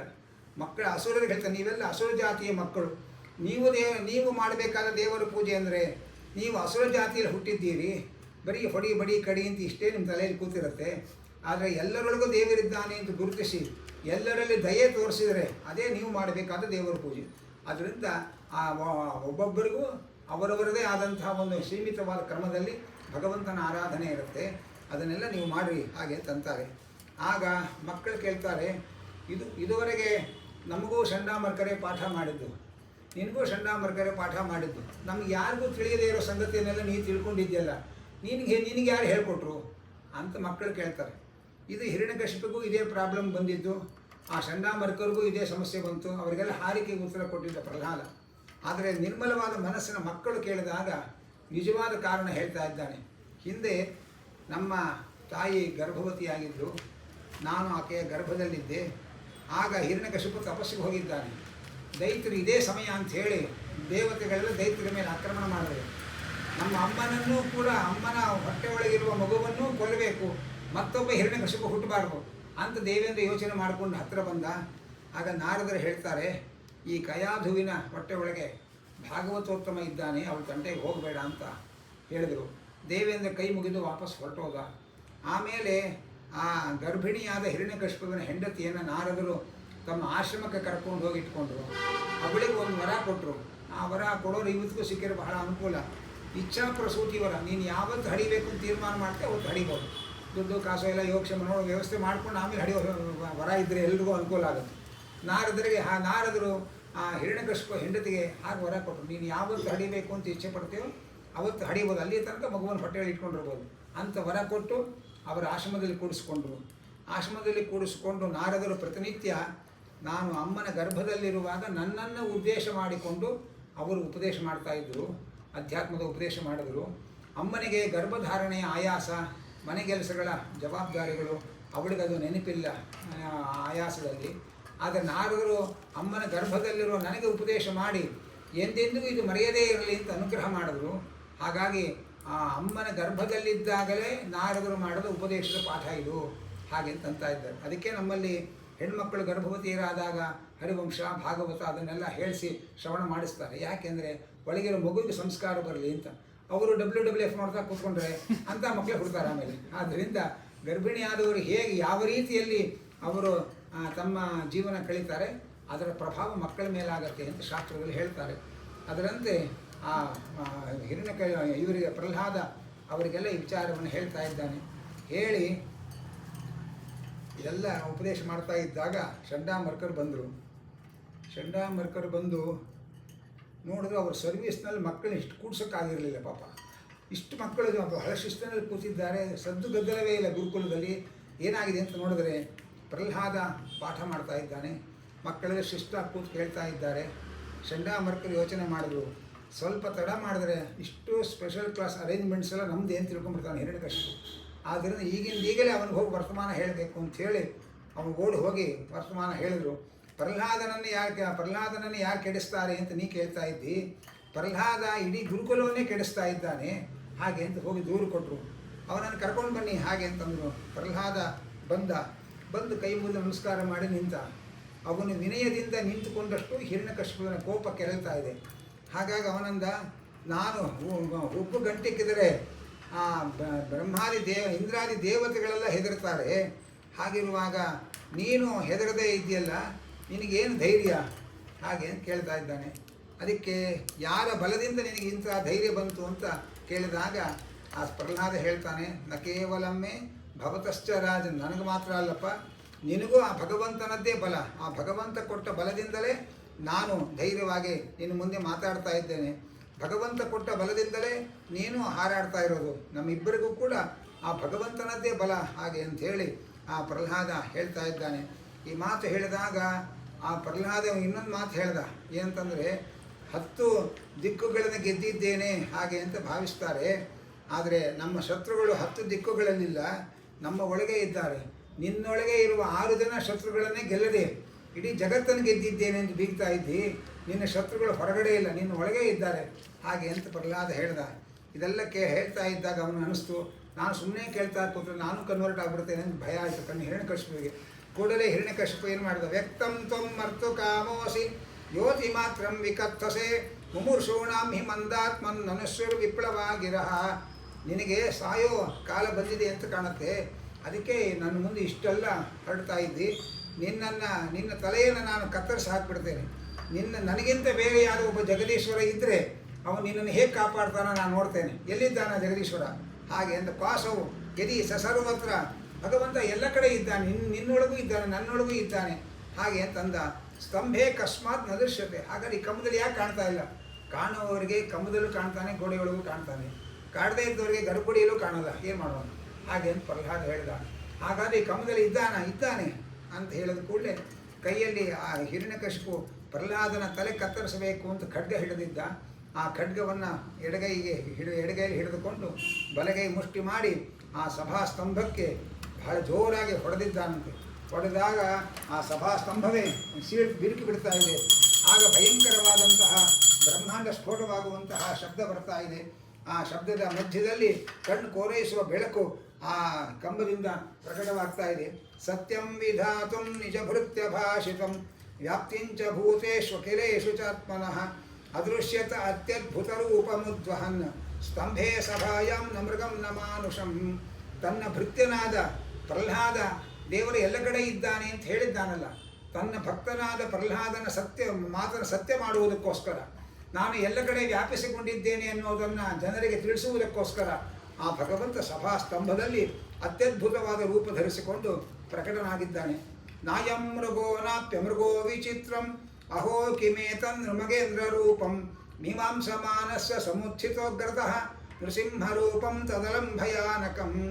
ಹಿರಣ್ಯಕಶಿಪು ನೋಡಿದ, ಬಹಳ ಆಶ್ಚರ್ಯ ಆಯಿತು ಅವನಿಗೆ. ಮೊದಲು ಕಣ್ಣು ಬಿಡಕ್ಕಾಗಲಿಲ್ಲ, ಬೆಳಕಿನ ರಾಶಿಗೆ ಸಾವರಿಸಿಕೊಂಡು ನೋಡಿದ ಸಿಂಹದ ಮುಖ, ಮನುಷ್ಯನ ಶರೀರ, ಇಂಥ ಒಂದು ಅದ್ಭುತವಾದ ನರಸಿಂಹ ರೂಪವನ್ನು ನೋಡಿ ಅವನು ಅಂದುಕೊಂಡ, ಸಿಂಹದಿಂದ ಸಾಯಬಾರ್ದು ಅಂತಲೂ ಕೇಳ್ಕೊಂಡಿದ್ದೆ, ಮನುಷ್ಯರಿಂದ ಸಾಯಬಾರ್ದು ಅಂತಲೂ ಕೇಳ್ಕೊಂಡಿದ್ದೆ, ಇಂಥದ್ದೊಂದು ಮಿಶ್ರ ತಳಿ ಇರುತ್ತೆ ಅಂತ ನನ್ನ ಕಲ್ಪನೆಗೆ ಬರಲಿಲ್ಲ, ಬಂದಿದ್ದರೆ ಇದರಿಂದಲೂ ಸಾಯಬಾರ್ದು ಅಂತ ಕೇಳ್ಕೊಳ್ಬಹುದಿತ್ತು ಅಂತ ಯೋಚನೆ ಮಾಡ್ತಾ ಇದ್ದಾನೆ. ಆ ನರಸಿಂಹ ರೂಪ ನೋಡಿ ಆ ನರಸಿಂಹ ಭಯಾನಕವಾದ ರೂಪವನ್ನು ಧರಿಸ್ಕೊಂಡು ಪ್ರಕಟನಾಗಿದ್ದಾನಂತೆ. ಹೇಗಿದ್ದಾನೆ ಆ ನರಸಿಂಹ? ಭಾಗವತ ವರ್ಣನೆ ಮಾಡ್ತಾ ಇದೆ. ಪ್ರತಪ್ತ ಚಾಮೀಕರ ಚಂಡಲೋಚನಂ ಸ್ಫುರತ್ ಸಟಾಕೇಸರ ಜೃಂಭಿತಾನನಂ ಕರಾಳದಮುಷ್ಟ್ರಂ ಕರವಾಳ ಚಂಚಲಂ ಕ್ಷುರಾಂತ ಜಿಹ್ವಂ ಭೃಕುಟಿ ಮುಖೋದ್ಭಣಂ ಸ್ತಬ್ಧೋರ್ಧ್ವಕರ್ಣಂ ಗಿರಿಕಂದರಾದ್ಭುತೋ ವ್ಯಾತ್ತಾಸ್ಯ ನಾಸಂ ಹನುಭೇದ ಭೀಷಣಂ ದಿವಿಸ್ಪೃಶತ್ಕಾಯಮದೀರ್ಘಪೀವರ ಗ್ರೀವೋರ್ವಕ್ಷಸ್ಥಲಮಲ್ಪಮಧ್ಯಮಂ ಚಂದ್ರಾಂಶಗೌರಿ ಸ್ಫುರಿತಂ ತನೂರುಹೈರ್ವಿಶ್ವಭುಜಾನೀಕಶತೇರ್ನಕಾಯುಧಂ. ಪುಟಕ್ಕಿಟ್ಟ ಬಂಗಾರದ ಹಾಗೆ ಬೆಂಕಿ ಉಗುಳುವಂತಹ 3 ಕಣ್ಣುಗಳು, ಅತ್ಯಂತ ಹೊಳೆಯುವಂತಹ ಕೇಸರ ರಾಶಿಯ ಮುಖದಲ್ಲಿ ವಿಸ್ತಾರವಾಗಿ ತೆರೆದ ಬಾಯಿ, ಕರಾಳವಾದಂತಹ ಕೋರೆ ದಾಡಿಗಳು, ಕತ್ತಿಯ ಅಲಿಗದಂತೆ ಚಂಚಲವಾಗಿ ಹರಿತವಾದಂತಹ ಚಾಚಿದ ನಾಲಿಗೆ, ಗಂಟಿಕ್ಕಿದ ಉಪ್ಪುಗಳು, ನಿಮಿರಿ ನಿಂತ ಕಿವಿಗಳು, ಪರ್ವತದ ಗುಹೆಯಂತೆ ಇರತಕ್ಕಂತಹ ಮೂಗಿನ ಹೊರಳೆಗಳು, ವಿಶಾಲವಾದ ಬಾಯಿ, ಉಬ್ಬಿದ್ದ ದವಡೆಗಳು, ಆಕಾಶದವರೆಗೆ ಚಾಚಿದಂತಹ ದೀರ್ಘವಾದಂತಹ ಶರೀರ, ಅನಂತರ ತನ್ನ 100 ಭುಜಗಳು, ಎಲ್ಲ ಭುಜಗಳಲ್ಲಿ ನಾನಾ ತರಹದ ಆಯುಧಗಳು, ಒಂದೊಂದು ಊರುಗಳು ಕೂಡ ಒಂದೊಂದು ಆಯುಧದಂತೆ ಕಾಣ್ತಾ ಇದೆ. ಇಂಥ ಒಂದು ಅದ್ಭುತವಾದ ನರಸಿಂಹ ರೂಪ ಸ್ವೀಕಾರ ಮಾಡಿ ದೇವರು ಎದುರಿಗೆ ಬಂದಾಗ ಅವನ ಮೇಲೆ ಎರಗಲಿಕ್ಕೆ ಅಂತ ಆ ಹಿರಣ್ಯಕಶಿಪು ಹೋಗ್ತಾ ಇದ್ದಾನೆ. ಹಿರಣ್ಯಕಶಿಪುವನ್ನು ಅನಾಮತ್ತು ಎತ್ತಿ ಬಿಸಾಡ್ತಾ ಇದ್ದಾನೆ. ಸಂಧ್ಯಾಕಾಲದವರೆಗೆ ಸ್ವಲ್ಪ ಕಾಲ ಆ ಹಿರಣ್ಯಕಶಿಪುವಿನ ಜೊತೆಯಲ್ಲಿ ನರಸಿಂಹದೇವರು ಯುದ್ಧದ ವಿನೋದ ಮಾಡಿದರು. ಆನಂತರ ಅವನನ್ನು ಸಂಧ್ಯಾಕಾಲ ಬಂತು. ದ್ವಾರಿ ಊರವು ಆಪಾತ್ಯ ದದಾರ ಲೀಲಯ ನಖೈರ್ಯಥಾ ಹಿಂ ಗರುಡೋ ಮಹಾವಿಷಂ ಸಂರಂಭ ದುಷ್ಪ್ರೇಕ್ಷ ಕರಾಳಲೋಚನೋ ವ್ಯಾತ್ತಾನನಾಂತಂ ವಿಲಿಹನ್ ದ್ವಿಜಸುಜಿಕ್ವಯ. ಆ ಭಗವಂತ ಆ ಹೊಸ್ತಿಲ ಮೇಲೆ ಕೂತು ಆ ಹಿರಣ್ಯಕಶಿಪವನ್ನು ಅನಾಮತ್ತು ಏಕೆ ತನ್ನ ತೊಡೆಯ ಮೇಲೆ ಹಾಕಿಕೊಂಡು ತನ್ನ ಕೂರುಗುರುಗಳಿಂದ ಅವನನ್ನು ಬಗೆದಿದ್ದಾನೆ. ಬಗೆದಾಗ ರಕ್ತದ ಓಕುಳಿ ಚಿಮ್ಮಿ ಆ ನರಸಿಂಹದೇವರು ಇನ್ನಷ್ಟು ಭಯಾನಕವಾಗಿ ಕಾಣ್ತಾ ಇದ್ದಾರೆ. ಬ್ರಹ್ಮಾದಿ ದೇವತೆಗಳೆಲ್ಲ ಆಕಾಶದಿಂದ ಬಂದು ನರಸಿಂಹದೇವರ ಮೇಲೆ ಹೂಮಳೆ ಸುರಿಸ್ತಾ ಇದ್ದಾರೆ. ಆ ನರಸಿಂಹದೇವರು ಅವನು ಪಡೆದ ಎಲ್ಲ ವರ ಉಳಿದಿರಬೇಕು, ಯಾವ ವರವನ್ನು ಮೀರಿರಬಾರ್ದು, ಆದರೆ ವರವನ್ನು ಪಡೆದವನು ಉಳಿದಿರಬಾರ್ದು. ಹಗಲು ಸಾಯಬಾರ್ದು, ರಾತ್ರಿ ಸಾಯಬಾರ್ದು ಅಂತ ಕೇಳಿದ. ಅದಕ್ಕೆ ಸಂಧ್ಯಾಕಾಲವನ್ನು ಆಯ್ಕೆ ಮಾಡಿಕೊಂಡ. ನೆಲದ ಮೇಲೆ ಸಾಯಬಾರ್ದು, ಮೇಲೆ ಸಾಯಬಾರ್ದು ಅಂತ ಕೇಳ್ಕೊಂಡ. ಅದಕ್ಕೆ ತನ್ನ ತೊಡೆಯ ಮೇಲೆ ಹಾಕಿಕೊಂಡ. ಯಾವ ಆಯುಧಗಳಿಂದಲೂ ಸಾಯಬಾರ್ದು ಅಂತ ಕೇಳ್ಕೊಂಡಿದ್ದ. ಅದಕ್ಕೆ ಯಾವ ಆಯುಧಗಳನ್ನು ಬಳಸದೆ ತನ್ನ ಉಗುರಿನಿಂದಲೇ ಅವನನ್ನು ಬಗೆದಿದ್ದಾನೆ. ಬಗೆದು ಆ ಕರುಳ ಮಾಲೆಯನ್ನು ಕೊರಳಿಗೆ ಹಾಕಿಕೊಂಡಿದ್ದಾನೆ. ಆ ಆಕಾಶದಲ್ಲಿ ಎಲ್ಲ ದೇವತೆಗಳು ಕೂಡ ಭಗವಂತನ ಮೇಲೆ ಹೂಮಳೆ ಸುರಿಸಿದ್ದಾರೆ. ಗಂಧರ್ವರು ಗಾನ ಮಾಡ್ತಾ ಇದ್ದಾರೆ, ಅಪ್ಸರರು ನರ್ತನ ಮಾಡ್ತಾ ಇದ್ದಾರೆ, ದೇವದುಂದುಭೆಗಳೆಲ್ಲ ಆಕಾಶದಲ್ಲಿ ಮೊಳಗ್ತಾ ಇವೆ. ಆ ಸಂದರ್ಭದಲ್ಲಿ ಆ ನತೋಸ್ಮ್ಯನಂತಾಯ ದುರಂತ ಶಕ್ತಯೇ ವಿಚಿತ್ರ ವೀರ್ಯಾಯ ಪವಿತ್ರ ಕರ್ಮಣೆ ವಿಶ್ವಸ್ಯ ಸರ್ಗಸ್ಥಿತಿ ಸಂಯಮಾನ್ ಗುಣೈ ಸ್ವಲೀಲಯಾ ಸಂಧತೆ ವ್ಯಯಾತ್ಮನೆ. ಬ್ರಹ್ಮದೇವರು ಆ ನರಸಿಂಹದೇವರನ್ನು ಸ್ತೋತ್ರ ಮಾಡ್ತಾ ಇದ್ದಾರೆ. ಭಗವಂತ ಪರಿಪೂರ್ಣ ಶಕ್ತಿ ಉಳ್ಳ, ಅದ್ಭುತವಾದ ಮಹಿಮೆ ಉಳ್ಳ ಅನಂತ ನಿನಗೆ ನಮೋ ನಮಃ. ಜಗತ್ತಿನ ಸೃಷ್ಟಿ ಚಿಡಿ ಸಂಯಮ ಎಲ್ಲವನ್ನೂ ಕೂಡ ತ್ರಿಗುಣಗಳ ನಿಮಿತ್ತ ಮಾಡಿಕೊಂಡು ನಡೆಸ್ತಕ್ಕಂತಹ ಹೇ ಭಗವಂತ ನಿನಗೆ ನಮೋ ನಮಃ ಅಂತ ಬ್ರಹ್ಮದೇವರು, ರುದ್ರದೇವರು, ಇಂದ್ರದೇವರು ಹೇಳಿದ್ರು. ನಿನ್ನನ್ನು ಧ್ಯಾನ ಮಾಡಬೇಕು ಅಂತ ಕಣ್ಮುಚ್ಚಿ ಕೂತರೆ ಆ ಹಿರಣ್ಯಕಶಿಪುವನೇ ಭಯದಿಂದ ಅವನೇ ಕಾಣ್ತಾ ಇದ್ದ ನಮ್ಮ ಹೃದಯದೊಳಗೆ. ನಿನ್ನನ್ನು ಧ್ಯಾನ ಮಾಡೋಕ್ಕೆ ಆಗ್ತಾ ಇರಲಿಲ್ಲ. ಅಂತಹ ದೈತ್ಯ ಹಿರಣ್ಯಕಶಿಪುವನ್ನು ನೀನು ಕೊಂದದ್ದರಿಂದ ಇನ್ನು ಮುಂದೆ ನಾವು ನೆಮ್ಮದಿಯಾಗಿ ನಿನ್ನನ್ನು ಧ್ಯಾನ ಮಾಡೋಕ್ಕೆ ಅನುಕೂಲ ಆಗುತ್ತಪ್ಪ. ಹಾಗಂತ ಯಾರ್ಯಾರಿಗೆ ಏನೇನು ತೊಂದರೆಗಳಾಗಿತ್ತು ಅದನ್ನೆಲ್ಲ ಹೇಳಿಕೊಂಡು ನರಸಿಂಹದೇವರ ಮಹಿಮೆಯನ್ನು ಎಲ್ಲರೂ ಕೂಡ ಸ್ತೋತ್ರ ಮಾಡ್ತಾ ಇದ್ದಾರೆ. ಯಾರು ಎಷ್ಟು ಸ್ತೋತ್ರ ಮಾಡಿದರೂ ಕೂಡ ಆ ಭಗವಂತ ತನ್ನ ಮುಖದಲ್ಲಿ ಪ್ರಸನ್ನತೆಯನ್ನು ತೋರಲಿಲ್ಲ.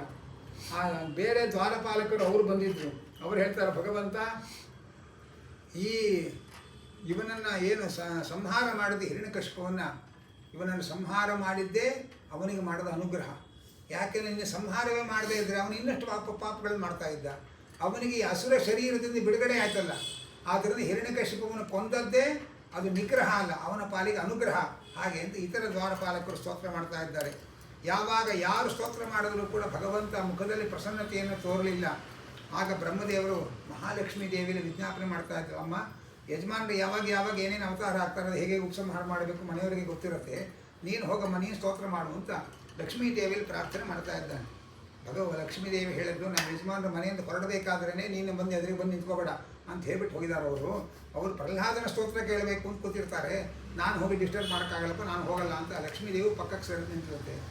ಆಗ ಬ್ರಹ್ಮದೇವರು ಪ್ರಹ್ಲಾದನನ್ನು ಕರೆದು, ಮಗು ನಿನಗೋಸ್ಕರ ಬಂದಿರೋ ಭಗವಂತ, ನೀನು ಹೋಗಿ ಸ್ತೋತ್ರ ಮಾಡು ಅಂತ ಪ್ರಹ್ಲಾದನನ್ನು ಮುಂದಿಟ್ಟು ಆ ಪ್ರಹ್ಲಾದ ಆ ಭಗವಂತನ ಮುಂದೆ ಹೋಗಿ ಸಾಷ್ಟಾಂಗ ಪ್ರಣಾಮ ಮಾಡಿದ.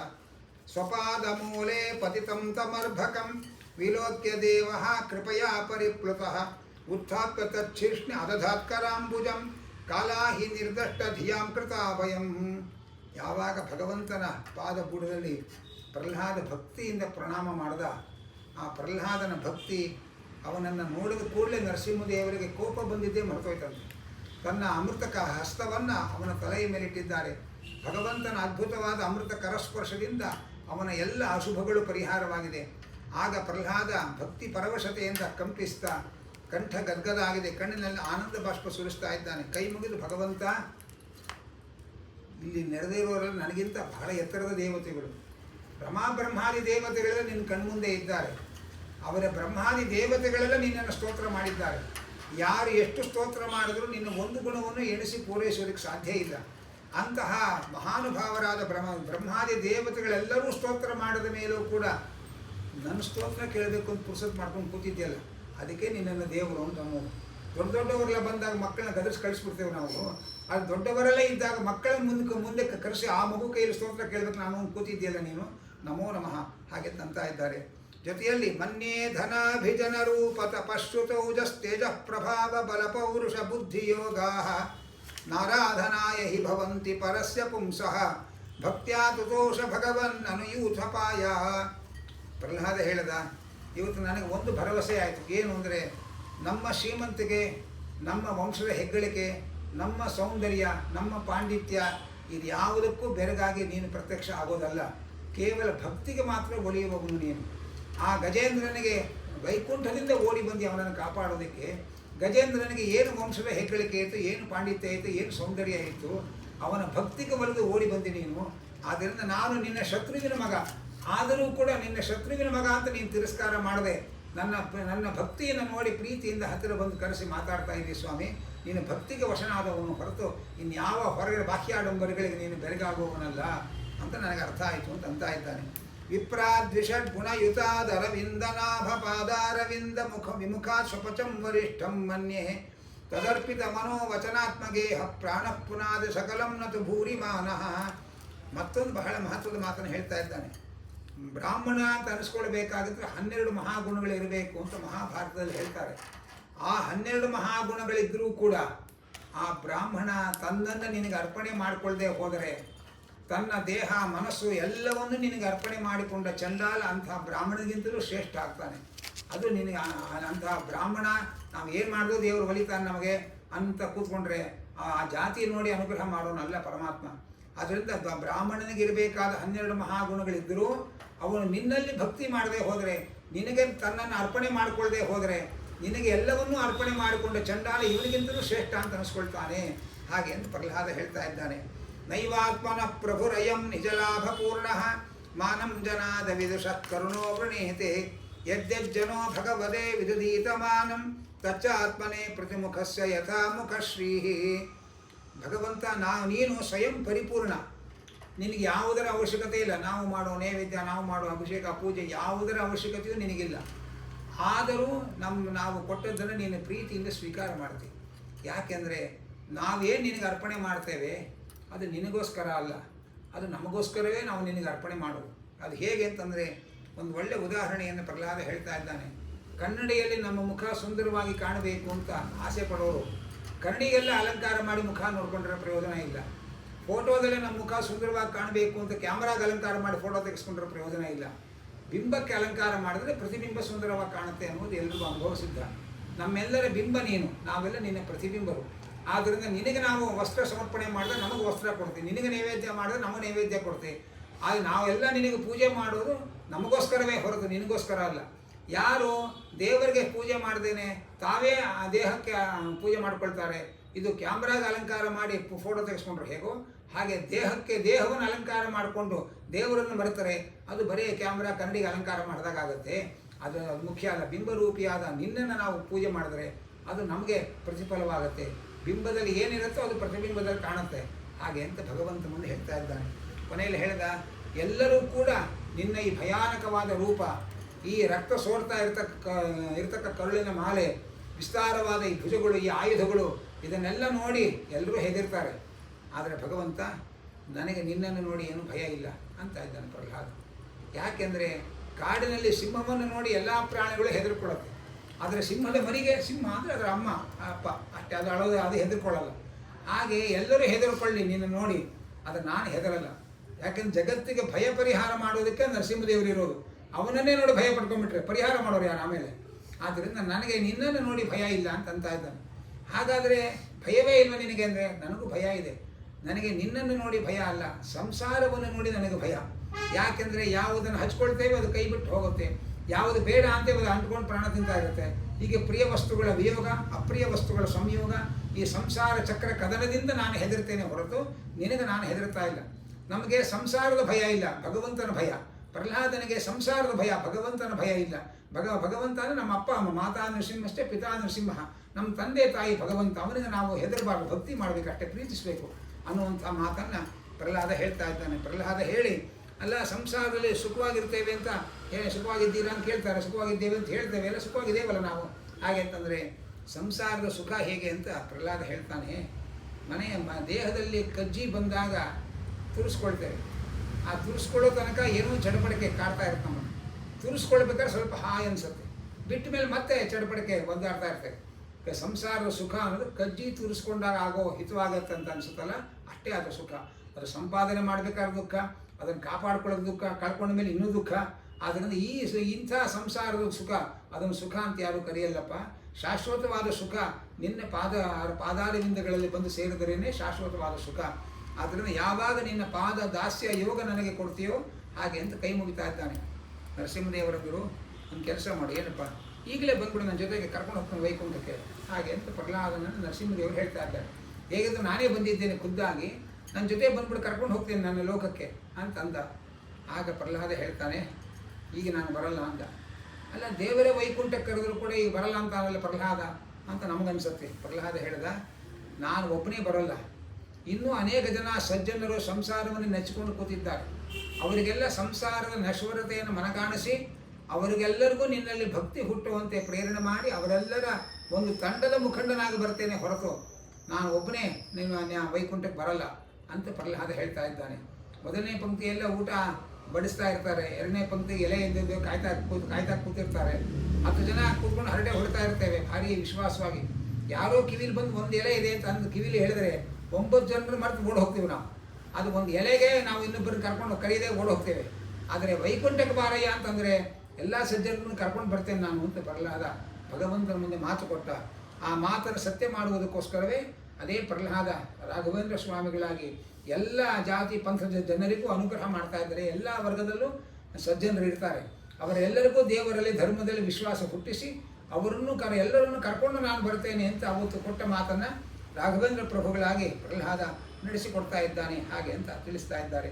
ಇಷ್ಟೆಲ್ಲ ಹೇಳಿದ ಮೇಲೆ ಭಗವಂತ ಹೇಳಿದ, ನಿನ್ನ ಭಕ್ತಿ, ನಿನ್ನ ಸ್ತೋತ್ರ, ಈ ನಿನ್ನ ವ್ಯಕ್ತಿತ್ವ, ಎಲ್ಲರ ಮೇಲೆ ಕರುಣೆ ತೋರಿಸುವಂತಹ ನಿನ್ನ ವ್ಯಕ್ತಿತ್ವ ತುಂಬ ಸಂತೋಷ ಆಯ್ತಪ್ಪ. ನನ್ನನ್ನು ಕಾಣೋದೇ ಕಷ್ಟ. ಕಂಡ ಮೇಲೆ ಏನು ವರ ಕೇಳದೆ ಹಾಗೆ ವಾಪಸ್ ಹೋಗಬೇಡ, ಏನು ಬೇಕಾದ್ರೂ ವರ ಕೇಳಿಕೊಡ್ತೇನೆ ನಾನು ಹಾಗೆ ಅಂತ ಇದ್ದಾನೆ.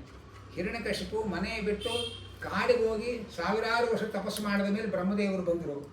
ಆ ಹಿರಣ್ಯಕಶಿಪು ಮಗನಿಗೆ ಮನೆ ಒಳಗೇನೆ ಬ್ರಹ್ಮದೇವರ ಅಪ್ಪ ಬಂದು ವರ ಕೊಡ್ತೇನೆ ಅಂತ ಕೂತಿದ್ದಾರೆ. ತಂದೆ ಮಗನಿಗೂ ಇಷ್ಟು ವ್ಯತ್ಯಾಸ ಅನ್ನೋದು ನಾವು ಗಮನಿಸಬೇಕು. ಆಗ ಪ್ರಹ್ಲಾದ ಹೇಳ್ತಾನೆ, ಸ್ವಾಮಿ ವರ ಕೊಡ್ತೇನೆ ಅಂತ ಆಸೆ ಹುಟ್ಟಿಸಿ ನನ್ನನ್ನು ಮೋಸ ಮಾಡಬೇಡ, ನನಗೆ ಯಾವ ವರಗಳು ಬೇಕಾಗಿಲ್ಲ ಹಾಗೆ ಅಂತ ಪ್ರಹ್ಲಾದ ಹೇಳ್ತಾ ಇದ್ದಾನೆ. ಇಲ್ಲ, ನೀನು ಕೇಳಲೇಬೇಕು, ನಾನು ಕೊಡಲೇಬೇಕು ಅಂತ ಭಗವಂತ ಒತ್ತಾಯ ಮಾಡ್ತಾನೆ. ಭಗವಂತ ಹೇಳ್ತಾನೆ, ನೀನೇನೋ ಬೇಡ ಅಂತಿ, ನಾನು ಹಾಗೆ ಆಗಲಿ ಅಂತ ಹೊರಟೋದ್ರೆ ಪುರಾಣ ಕೇಳ್ಕೊಂಡು ಹೋಗ್ತಾರೆ, ಅವರೆಲ್ಲ ನನ್ನ ಬೈಕೊಂಡು ಹೋಗ್ತಾರೆ. ಪ್ರಹ್ಲಾದನಿಗೇನೋ ಕೇಳಕ್ಕೆ ದಾಕ್ಷಿಣ್ಯ ಕೊಡಕ್ಕೆ ಇವ್ನಿಗೇನಾಗಿತ್ತು ಅಂತಾರಯ್ಯ, ನಾನೇ ಬಯಸ್ಬೋದು ಜನರ ಕೈಲಿ, ನೀನೇನಾದ್ರು ವರ ಕೇಳಲೇಬೇಕು, ನಾನು ಕೊಡಲೇಬೇಕು ಅಂತ ಭಗವಂತ ಹಠ ಹಿಡಿತಾನೆ. ಆಗ ಪ್ರಹ್ಲಾದ ಹೇಳ್ತಾನೆ, ಸ್ವಾಮಿ ನೀನು ದೇವರು, ನಿನ್ನ ಭಕ್ತ ನಾನು, ನೀನು ವರ ಕೇಳು ಅಂತ ಆಜ್ಞೆ ಮಾಡಿದ ಮೇಲೆ ನಾನು ಕೇಳಲೇಬೇಕು, ಹಾಗಾದರೆ ಒಂದು ವರ ಕೊಡು ಅಂತ ಇದ್ದಾನೆ. ಏನು ಅಂತಂದರೆ, ನಿನ್ನಂತಹ ಸರ್ವೋತ್ತಮನಾದ ಪ್ರಭು ಕಣ್ಮುಂದೆ ಬಂದು ನಿಂತಿರಬೇಕಾದ್ರೆ ಏನಾದರೂ ವರ ಕೇಳಬೇಕು ಅನ್ನೋ ಬುದ್ಧಿ ಬರಬಾರ್ದು ನನಗೆ, ಈ ಒಂದು ವರ ಕೊಟ್ಟು ಅನುಗ್ರಹ ಮಾಡು ಅಂತ ಹೇಳ್ತಾ ಇದ್ದಾನೆ. ವರವನ್ನು ಕೇಳಬೇಕು, ಏನು ಕೇಳಿರಬಾರ್ದು. ಹಾಗೆ ವರ ಕೇಳಯ್ಯ ಅಂತಂದರೆ ನಿನ್ನ ಮುಂದೆ ನಿಂತ್ಕೊಂಡು ವರ ಕೇಳೋ ಬುದ್ಧಿ ಬರಬಾರ್ದು, ಆ ಒಂದು ವರ ಕೊಟ್ಟು ನನಗೆ ಅನುಗ್ರಹ ಮಾಡು ಅಂತ ಪ್ರಹ್ಲಾದ ಹೇಳಿದಾಗ ನರಸಿಂಹದೇವರೇ ಮುಸಿ ನಗ್ತಾ ಇದ್ದಾರೆ. ನಮ್ಮ ಹತ್ರ ಏನೂ ಕೇಳಲ್ಲ ಅಂದರೆ ಎಲ್ರಿಗೂ ಬಹಳ ವಿಶ್ವಾಸ ಮಾತಾಡಿಸ್ತೇವೆ, ಏನಾದ್ರು ಕೇಳ್ತಾರೆ ಅಂತ ಗೊತ್ತಾದರೆ ಪಕ್ಕದ ರಸ್ತೆ ಓಡಾಡ್ತಾ ಇರ್ತೇವೆ, ನಮ್ಮ ಹಣೆ ಬರಹ ಹಾಗೆ. ಆ ಭಗವಂತ ಪ್ರಹ್ಲಾದನ ಏನೂ ಕೇಳದೇ ಇದ್ದಾಗ ಭಾರಿ ಖುಷಿ ಆಯಿತು ಅವನಿಗೆ. ಯಾಕೆಂದರೆ ಅಮ್ಮನನ್ನು ಪ್ರೀತಿ ಮಾಡೋ ಮಕ್ಕಳು ಎರಡು ಥರದವರು ಇರ್ತಾರೆ.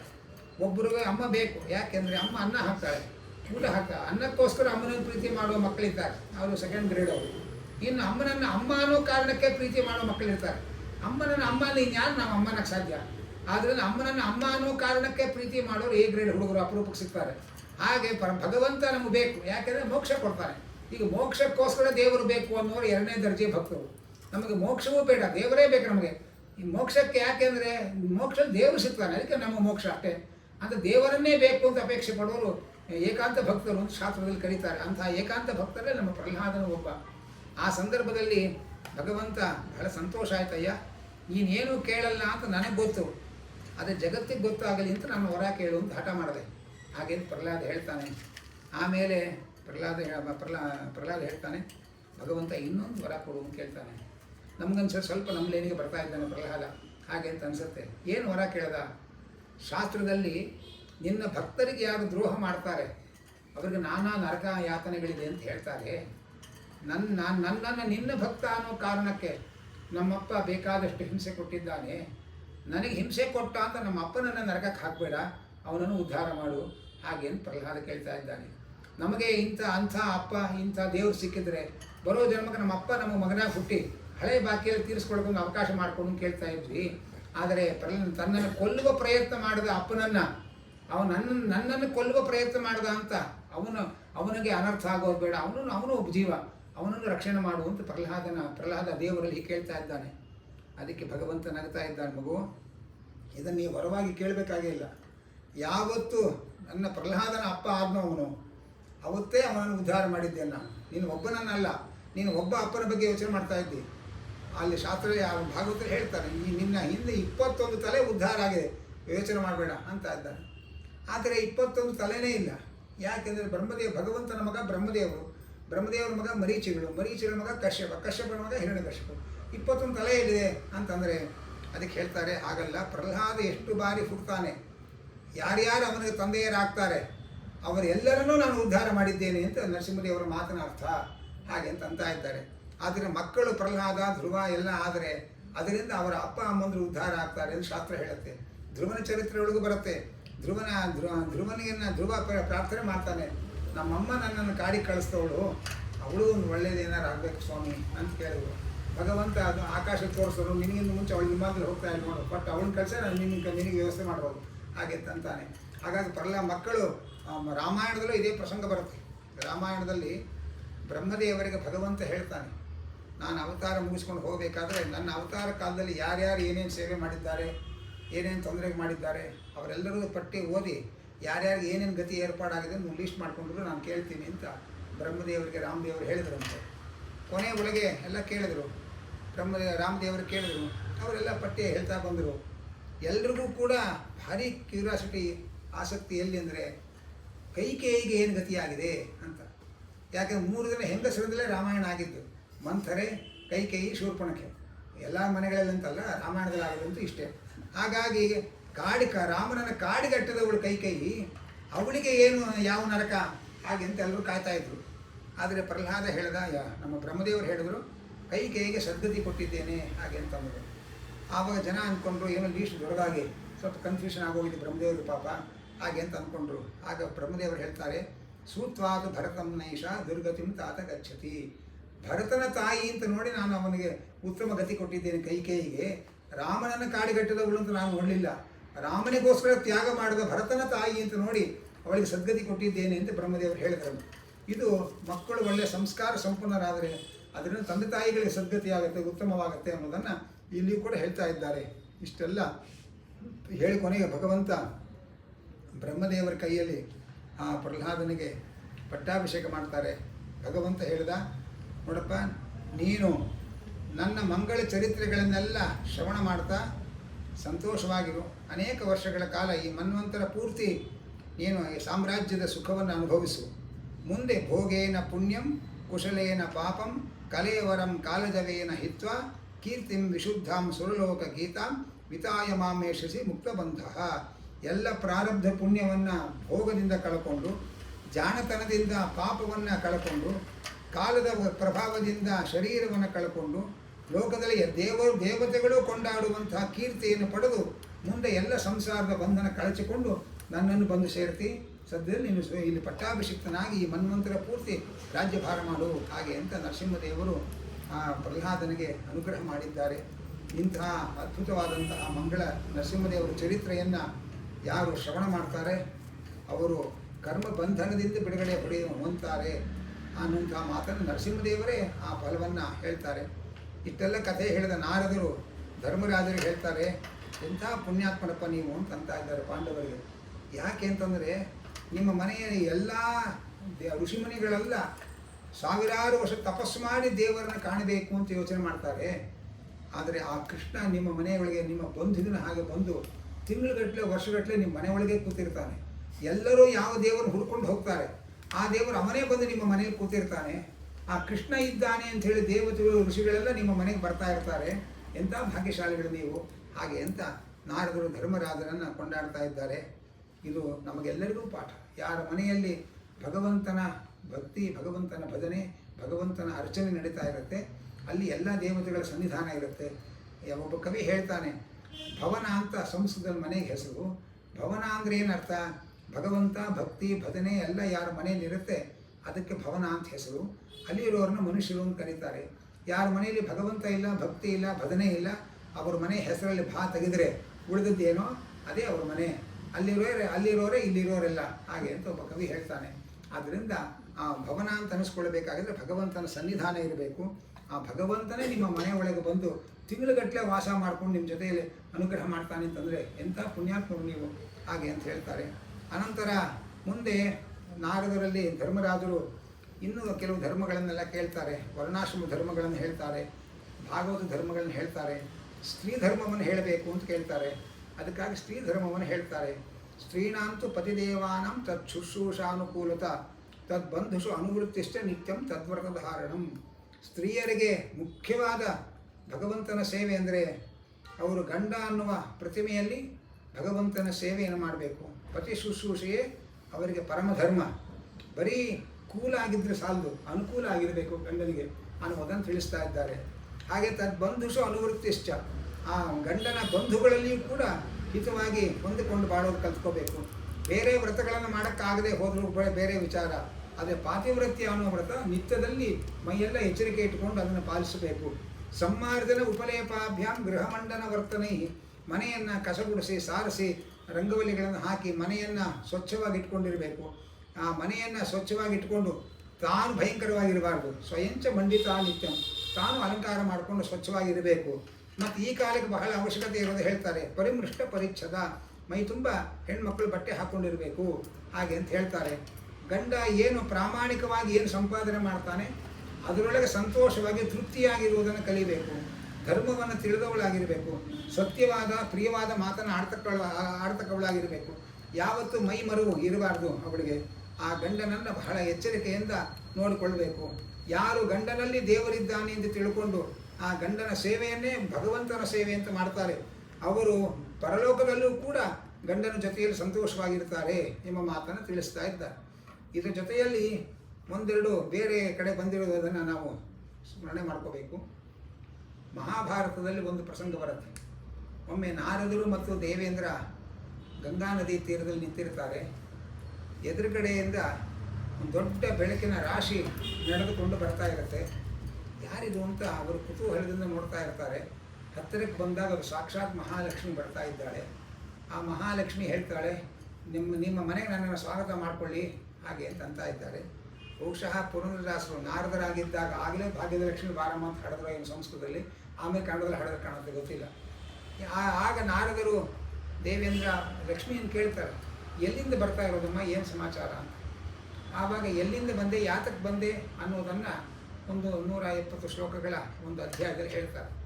ಏನು, ನನಗೆ ನಮ್ಮ ಯಜಮಾನರು ಒಂದು ಆದೇಶ ಕೊಟ್ಟಿದ್ದಾರೆ, ಯಥೋ ಧರ್ಮ ತಥಶ್ರೀ. ಯಾರ ಮನೆಯಲ್ಲಿ ಧರ್ಮ ನಡೀತಾ ಇರುತ್ತೆ ಅಲ್ಲಿ ನೀನು ವಾಸ ಮಾಡ್ಕೊಂಡಿರಬೇಕು ಹಾಗೆ ಅಂತ ನಮ್ಮ ಯಜಮಾನರ ಆದೇಶ. ಇತ್ತೀಚೆಗೆ ದೈತ್ಯರೆಲ್ಲ ಧರ್ಮಾಚರಣೆ ಮಾಡ್ತಾಯಿದ್ರು, ಬೆಳಗಿನ ಜಾವ ಬೇಗ ಹೇಳ್ತಾಯಿದ್ರು ಮಾಡ್ತಾಯಿದ್ರು. ಈ ದೈತ್ಯರೆಲ್ಲ ಧರ್ಮಾಚರಣೆ ಶುರು ಮಾಡಿದ ಮೇಲೆ ನಮ್ಮ ಯಜಮಾನರ ಆದೇಶದಂತೆ ಅವ್ರ ಮನೆ ಒಳಗೆ ನಾನು ಇದ್ದೆ. ಈಗ ಅವರೆಲ್ಲ ಧರ್ಮ ಬಿಟ್ಟರು, ಅದಕ್ಕೆ ಅವ್ರ ಮನೆ ಬಿಟ್ಟು ಬಂದಿದ್ದೇನೆ.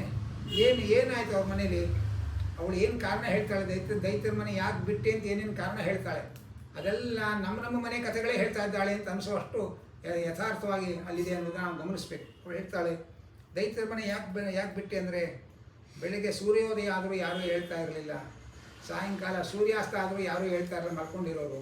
ಅದಕ್ಕೋಸ್ಕರ ಅವರು ಮನೆ ಬಿಟ್ಟು ಬಂದೆ. ಮನೆ ಮುಂದೆ ಎಲ್ಲಂದರಲ್ಲಿ ರಾಶಿ ರಾಶಿ ಚಪ್ಪಲಿ ಹಾಕಿ ಮನೆ ಮುಂದೆ ಹಾಕಿರೋರು, ಅದಕ್ಕೋಸ್ಕರ ನಾನು ಅವ್ರ ಮನೆ ಬಿಟ್ಟು ಬಂದೆ. ಅಡುಗೆ ಮನೆಗೆ ಹೋದರೆ ಮಾಡಿದ ಅಡುಗೆಗಳ ಮೇಲೆ ಸರಿಯಾಗಿ ಮುಚ್ಚಿಡ್ತಾ ಇರಲಿಲ್ಲ, ಹುಳ ಹುಪ್ಪಳೆ ಬೀಳ್ತಾ ಇತ್ತು. ಉಗ್ರಾಣಕ್ಕೆ ಹೋದರೆ ದವಸ ಧಾನ್ಯಗಳನ್ನು ಆಗಾಗ ಶುದ್ಧಿ ಮಾಡಿ ಇಡಬೇಕು, ಅವಳಿಗೆ ಹುಳ ಹುಪ್ಪಳೆ ಬೀಳಬಾರ್ದು. ಆದರೆ ಅದನ್ನು ಯಾರೂ ನೋಡೋರಿಲ್ಲ ಕೇಳೋರಿಲ್ಲ. ದವಸ ಧಾನ್ಯ ಎಲ್ಲಂದ್ರಲ್ಲಿ ಚೆಲ್ಲಾಪಿಲ್ಲಕ್ಕೆ ಚೆಲ್ಲಿದ್ರು. ಮತ್ತು ಹಾಲು ಮೊಸರುಗಳನ್ನು ರಕ್ಷಣೆ ಮಾಡ್ತಾ ಇರಲಿಲ್ಲ, ಅದನ್ನು ಕೂಡ ಹೇಗಂದ್ರಾಗಿಡ್ತಾ ಇದ್ರೊಳಗೆಲ್ಲ ಎಲ್ಲ ಹುಳ ಹುಪ್ಪಳೆಗಳು ಬೀಳ್ತಾ ಇತ್ತು, ಚೆಲ್ತಾ ಇದ್ರು, ಹೀಗೆಲ್ಲ ಆಗ್ತಾಯಿತ್ತು. ಅದಕ್ಕೋಸ್ಕರ ನಾನು ಅವ್ರ ಮನೆ ಬಿಟ್ಟು ಬಂದೆ.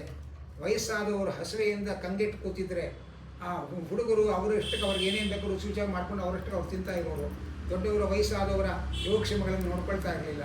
ಅದಕ್ಕೋಸ್ಕರ ನಾನು ಅವ್ರ ಮನೆ ಬಿಟ್ಟು ಬಂದೆ.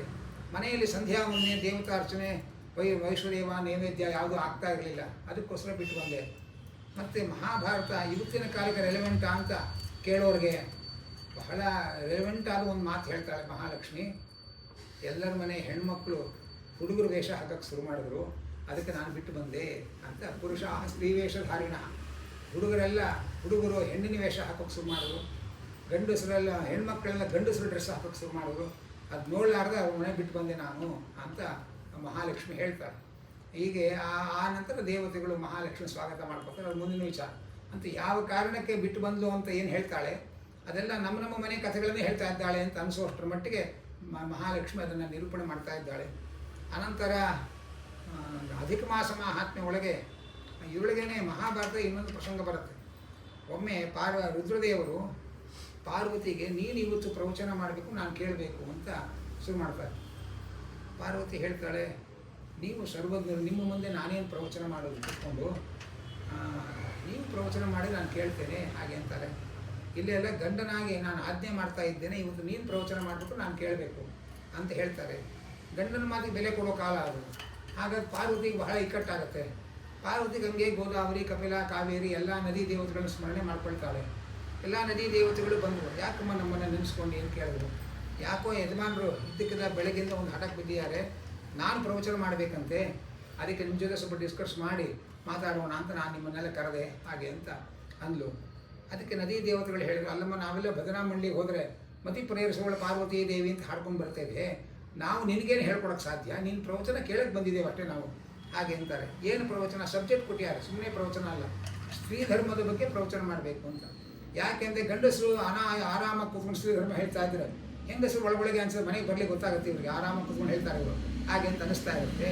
ಅದಕ್ಕೆ ಹೆಂಗಸರ ಕೈಯಲ್ಲಿ ಸ್ತ್ರೀ ಧರ್ಮ ಹೇಳಿಸಿದ್ರೆ ಅವರು ಎಲ್ರಿಗೂ ಸ್ಫೂರ್ತಿ ಬರುತ್ತೆ ಅಂತ ಹೇಳಿ ಪಾರ್ವತಿ ಕೈಯಲ್ಲಿ ಸ್ತ್ರೀ ಧರ್ಮದ ಬಗ್ಗೆ ಪ್ರವಚನ ಮಾಡಿಸ್ತಾರೆ ರುದ್ರದೇವ್. ಅದು ಒಂದು 250 ಚಿಲ್ಲರೆ ಶ್ಲೋಕ ಇದೆ, ಅದೆಲ್ಲ ಇಲ್ಲಿ ಹೇಳಲ್ಲ. ಆ ಪಾರ್ವತಿ ಸ್ತ್ರೀ ಧರ್ಮ ಹೇಳೋಕ್ಕೆ ಮುಂಚೆ 1 ನಿಮಿಷದ ಒಂದು ಕಥೆ ಹೇಳ್ತಾರೆ. ಆ ಒಂದು ಕಥೆ ಉಪಯೋಗ ಮಾಡಿಕೊಂಡ್ರೆ ಮುಂದಿನ ಸ್ತ್ರೀ ಧರ್ಮ ಉಪಯೋಗ ಆಗುತ್ತೆ ಅಂತ ಹೇಳ್ತಾಳೆ. ಏನು ಅಂದರೆ, ಒಬ್ಬ ಧಾರ್ಮಿಕನಾದ ಬ್ರಾಹ್ಮಣ ಇದ್ದ, ಅವನಿಗೆ 2 ಹೆಂಡತಿಯರಿದ್ದರು, ಇಬ್ಬರು ಒಳ್ಳೆಯ ಧಾರ್ಮಿಕರೇ. ಆದರೆ ಇಬ್ಬರ ಧರ್ಮಾಚರಣೆಯ ವಿಧಾನಗಳು ಬೇರೆ ಬೇರೆ. ಒಬ್ಬಳು ಮನೆ ಬಿಟ್ಟೇ ಎಲ್ಲಿಗೂ ಹೋಗ್ತಾ ಇರಲಿಲ್ಲ, ಇನ್ನೊಬ್ಬಳು ಮನೆಯೇ ಸೇರ್ತಾ ಇರಲಿಲ್ಲ. ಅವಳು ಯಾವಾಗ ನೋಡಿದ್ರು ಬದರಿಗೆ ಹೋದೆ, ಕಾಶಿಗೆ ಹೋದೆ ಅಂಥೇಳಿ ಆ ಮ್ಯಾಪ್ ಇಟ್ಕೊಂಡು ಎಲ್ಲ ತೀರ್ಥಕ್ಷೇತ್ರ ಯಾತ್ರೆ ಮಾಡ್ಕೊಂಡಿರೋಳು. ಇವತ್ತೊಂದು ಬದರಿ ಸಮಾರಾಧನೆ, ಸಾಯಂಕಾಲಕ್ಕೆ ಇನ್ನೊಂದು ಲಗೇಜ್ ರೆಡಿ, ಇಷ್ಟು ಯಾತ್ರೆ ಮಾಡ್ತಾ ಇದ್ದವಳು ಅವಳು. ಒಂದು ದಿವಸ ಇಬ್ಬರು ಹೆಂಡತಿಯರು ಅವ್ರ ಮನೆ ರಸ್ತೆಯಲ್ಲಿ ಓಡಾಡ್ಕೊಂಡಿದ್ದಾಗ ಒಂದು ಸಣ್ಣ ಅಪಘಾತ ಆಗಿ ಇಬ್ಬರು ಮರಣವನ್ನು ಹೊಂತಾರೆ. ಯಮದೇವರು ವಿಮಾನವನ್ನು ತಂದು ಮನೆಯೊಳಗೆ ಇದ್ದಲ್ಲ, ಅವಳಿಗೆ ವಿಮಾನ ತಂದು ನೀ ಹತ್ಕೊಂಡು ಹೋಗಮ್ಮ ಹಾಗೆ ಅಂತಂತಾರೆ. ಅವಳಿಗೆ ಸಿಟ್ಟು ಬರುತ್ತೆ. ಅವಳಿಗೆ ಕಾವೇರಿ ನದಿ ಎಲ್ಲಿದೆ ಗೊತ್ತಿಲ್ಲ, ಮಧು ಸರೋವರ ಎಲ್ಲಿದೆ ಗೊತ್ತಿಲ್ಲ, ನಾನು ಮುಳುಗದೇ ಇರೋ ತೀರ್ಥ ಇಲ್ಲ, ನೋಡದೇ ಇರೋ ಕ್ಷೇತ್ರ ಇಲ್ಲ, ನನಗೆ ವಿಮಾನ ಕೊಡೋದು ಬಿಟ್ಟು ನೀವು ಅವಳಿಗೆ ವಿಮಾನ ಕೊಟ್ಟಿದ್ದೀರಿ ನೀವು ಹಾಗೆ ಅಂತ ಯಮದೇವ್ರ ಹತ್ರನೇ ತಕರಾರು ತೆಗಿತಾಳೆ. ಯಮದೇವರು ಹೇಳ್ತಾರೆ, ಹೆಣ್ಣಿಗೆ ಇರೋ ಪ್ರಧಾನ ಧರ್ಮ ಪತಿ ಶುಶ್ರೂಷೆ, ಅವಳು ಅದಕ್ಕೆ ಭಂಗ ಬರಬಾರ್ದು ಅಂತ ಎಲ್ಲೂ ಹೋಗಿಲ್ಲ ಅವಳು. ನಿನಗೆ ಪತಿ ಶುಶ್ರೂಷೆ ಪುರುಷರು ಸಿಗದೇ ಇರೋಷ್ಟು ಈ ತೀರ್ಥಯಾತ್ರೆ ಮಾಡ್ತಾ ಕೂತ್ಕೊಂಡು, ಅದು ಯಾವ ತೀರ್ಥಯಾತ್ರೆ ಒಳ್ಳೆಯದೇ, ಅದೇ ಪತಿ ಶುಶ್ರೂಷೆಯನ್ನು ಬಿಟ್ಟು ಅದೇ ಮಾಡ್ತಾ ಕೂತ್ಕೊಂಡ್ರೆ ಅದು ಯಾವುದು ನಿನಗೆ ತಾರಕವಾಗಲ್ಲ. ಅದನ್ನು ಪತಿ ಶುಶ್ರೂಷೆಯ ಪರಮಧರ್ಮ, ಅದನ್ನು ಅವಳು ಮನೆ ಒಳಗೆ ಹಗಲು ರಾತ್ರಿ ನಿಂತು ಮಾಡ್ತಾ ಇದ್ಲು. ಆದ್ದರಿಂದ ಅವಳಿಗೆ ವಿಮಾನ ಕೊಟ್ಟಿಯೇನೆ, ನಿನಗೂ ದೇವಲೋಕಕ್ಕೆ ಹೋಗಬೇಕು ಅಂತಿದ್ದರೆ ಇನ್ನೊಂದು ಚಾನ್ಸ್ ಕೊಡ್ತೇನೆ, ಎಲ್ಲೂ ಬುಕ್ ಮಾಡಬಾರ್ದು ಯಾವ ಟ್ರಾವೆಲ್ ಏಜೆನ್ಸಿಗೂ, ಮನೆಗೆ ಕೂತ್ಕೊಂಡು ಇಷ್ಟು ವರ್ಷದ ಬ್ಯಾಲೆನ್ಸ್ ಎಲ್ಲ ಮಾಡಬೇಕು ಪತಿ ಶುಶ್ರೂಷೆ ಹಾಗೆ ಅಂತ ಯಮದೇವರು ಹೇಳಿದ್ರು. ಈ ಕಥೆ ಹೇಳಿ ಪಾರ್ವತಿ, ಈ ಕಥೆ ಅರ್ಥ ಆಗುವವರೆಗೆ ನಾನು ಸ್ತ್ರೀ ಧರ್ಮ ಹೇಳಿದ್ರೆ ಉಪಯೋಗ ಆಗುತ್ತೆ ನಾನು ಮುಂದೆ ಆಮೇಲೆ ಹೇಳ್ತಾರೆ. ಹೀಗೆ ಅನೇಕ ಕಡೆಗಳಲ್ಲಿ ಸ್ತ್ರೀ ಧರ್ಮವನ್ನು ನಿರೂಪಣೆ ಮಾಡ್ತಾರೆ. ಇಲ್ಲೂ ಕೂಡ ನಾರದರು ಧರ್ಮರಾಜರಿಗೆ ಆ ಸ್ತ್ರೀ ಧರ್ಮವನ್ನೆಲ್ಲ ಹೇಳಿ ಮುಗಿಸ್ತಾ ಇದ್ದಾರೆ. ಹೀಗೆ ಆ ಭಗವಂತನ ನರಸಿಂಹಾವತಾರದ ಮಂಗಳಮಯವಾದಂತಹ ಚರಿತ್ರೆಯನ್ನು ಶ್ರವಣ ಮಾಡ್ತಾ ಇವತ್ತಿನ ಪ್ರವಚನವನ್ನು ಮಧ್ವಾಂತರ್ಗತ ನರಸಿಂಹದೇವರ ಪಾದಾರದಿಂದ ಅರ್ಪಣೆ ಮಾಡೋಣ. ಕೃಷ್ಣಾರ್ಪಣಮಸ್ತು.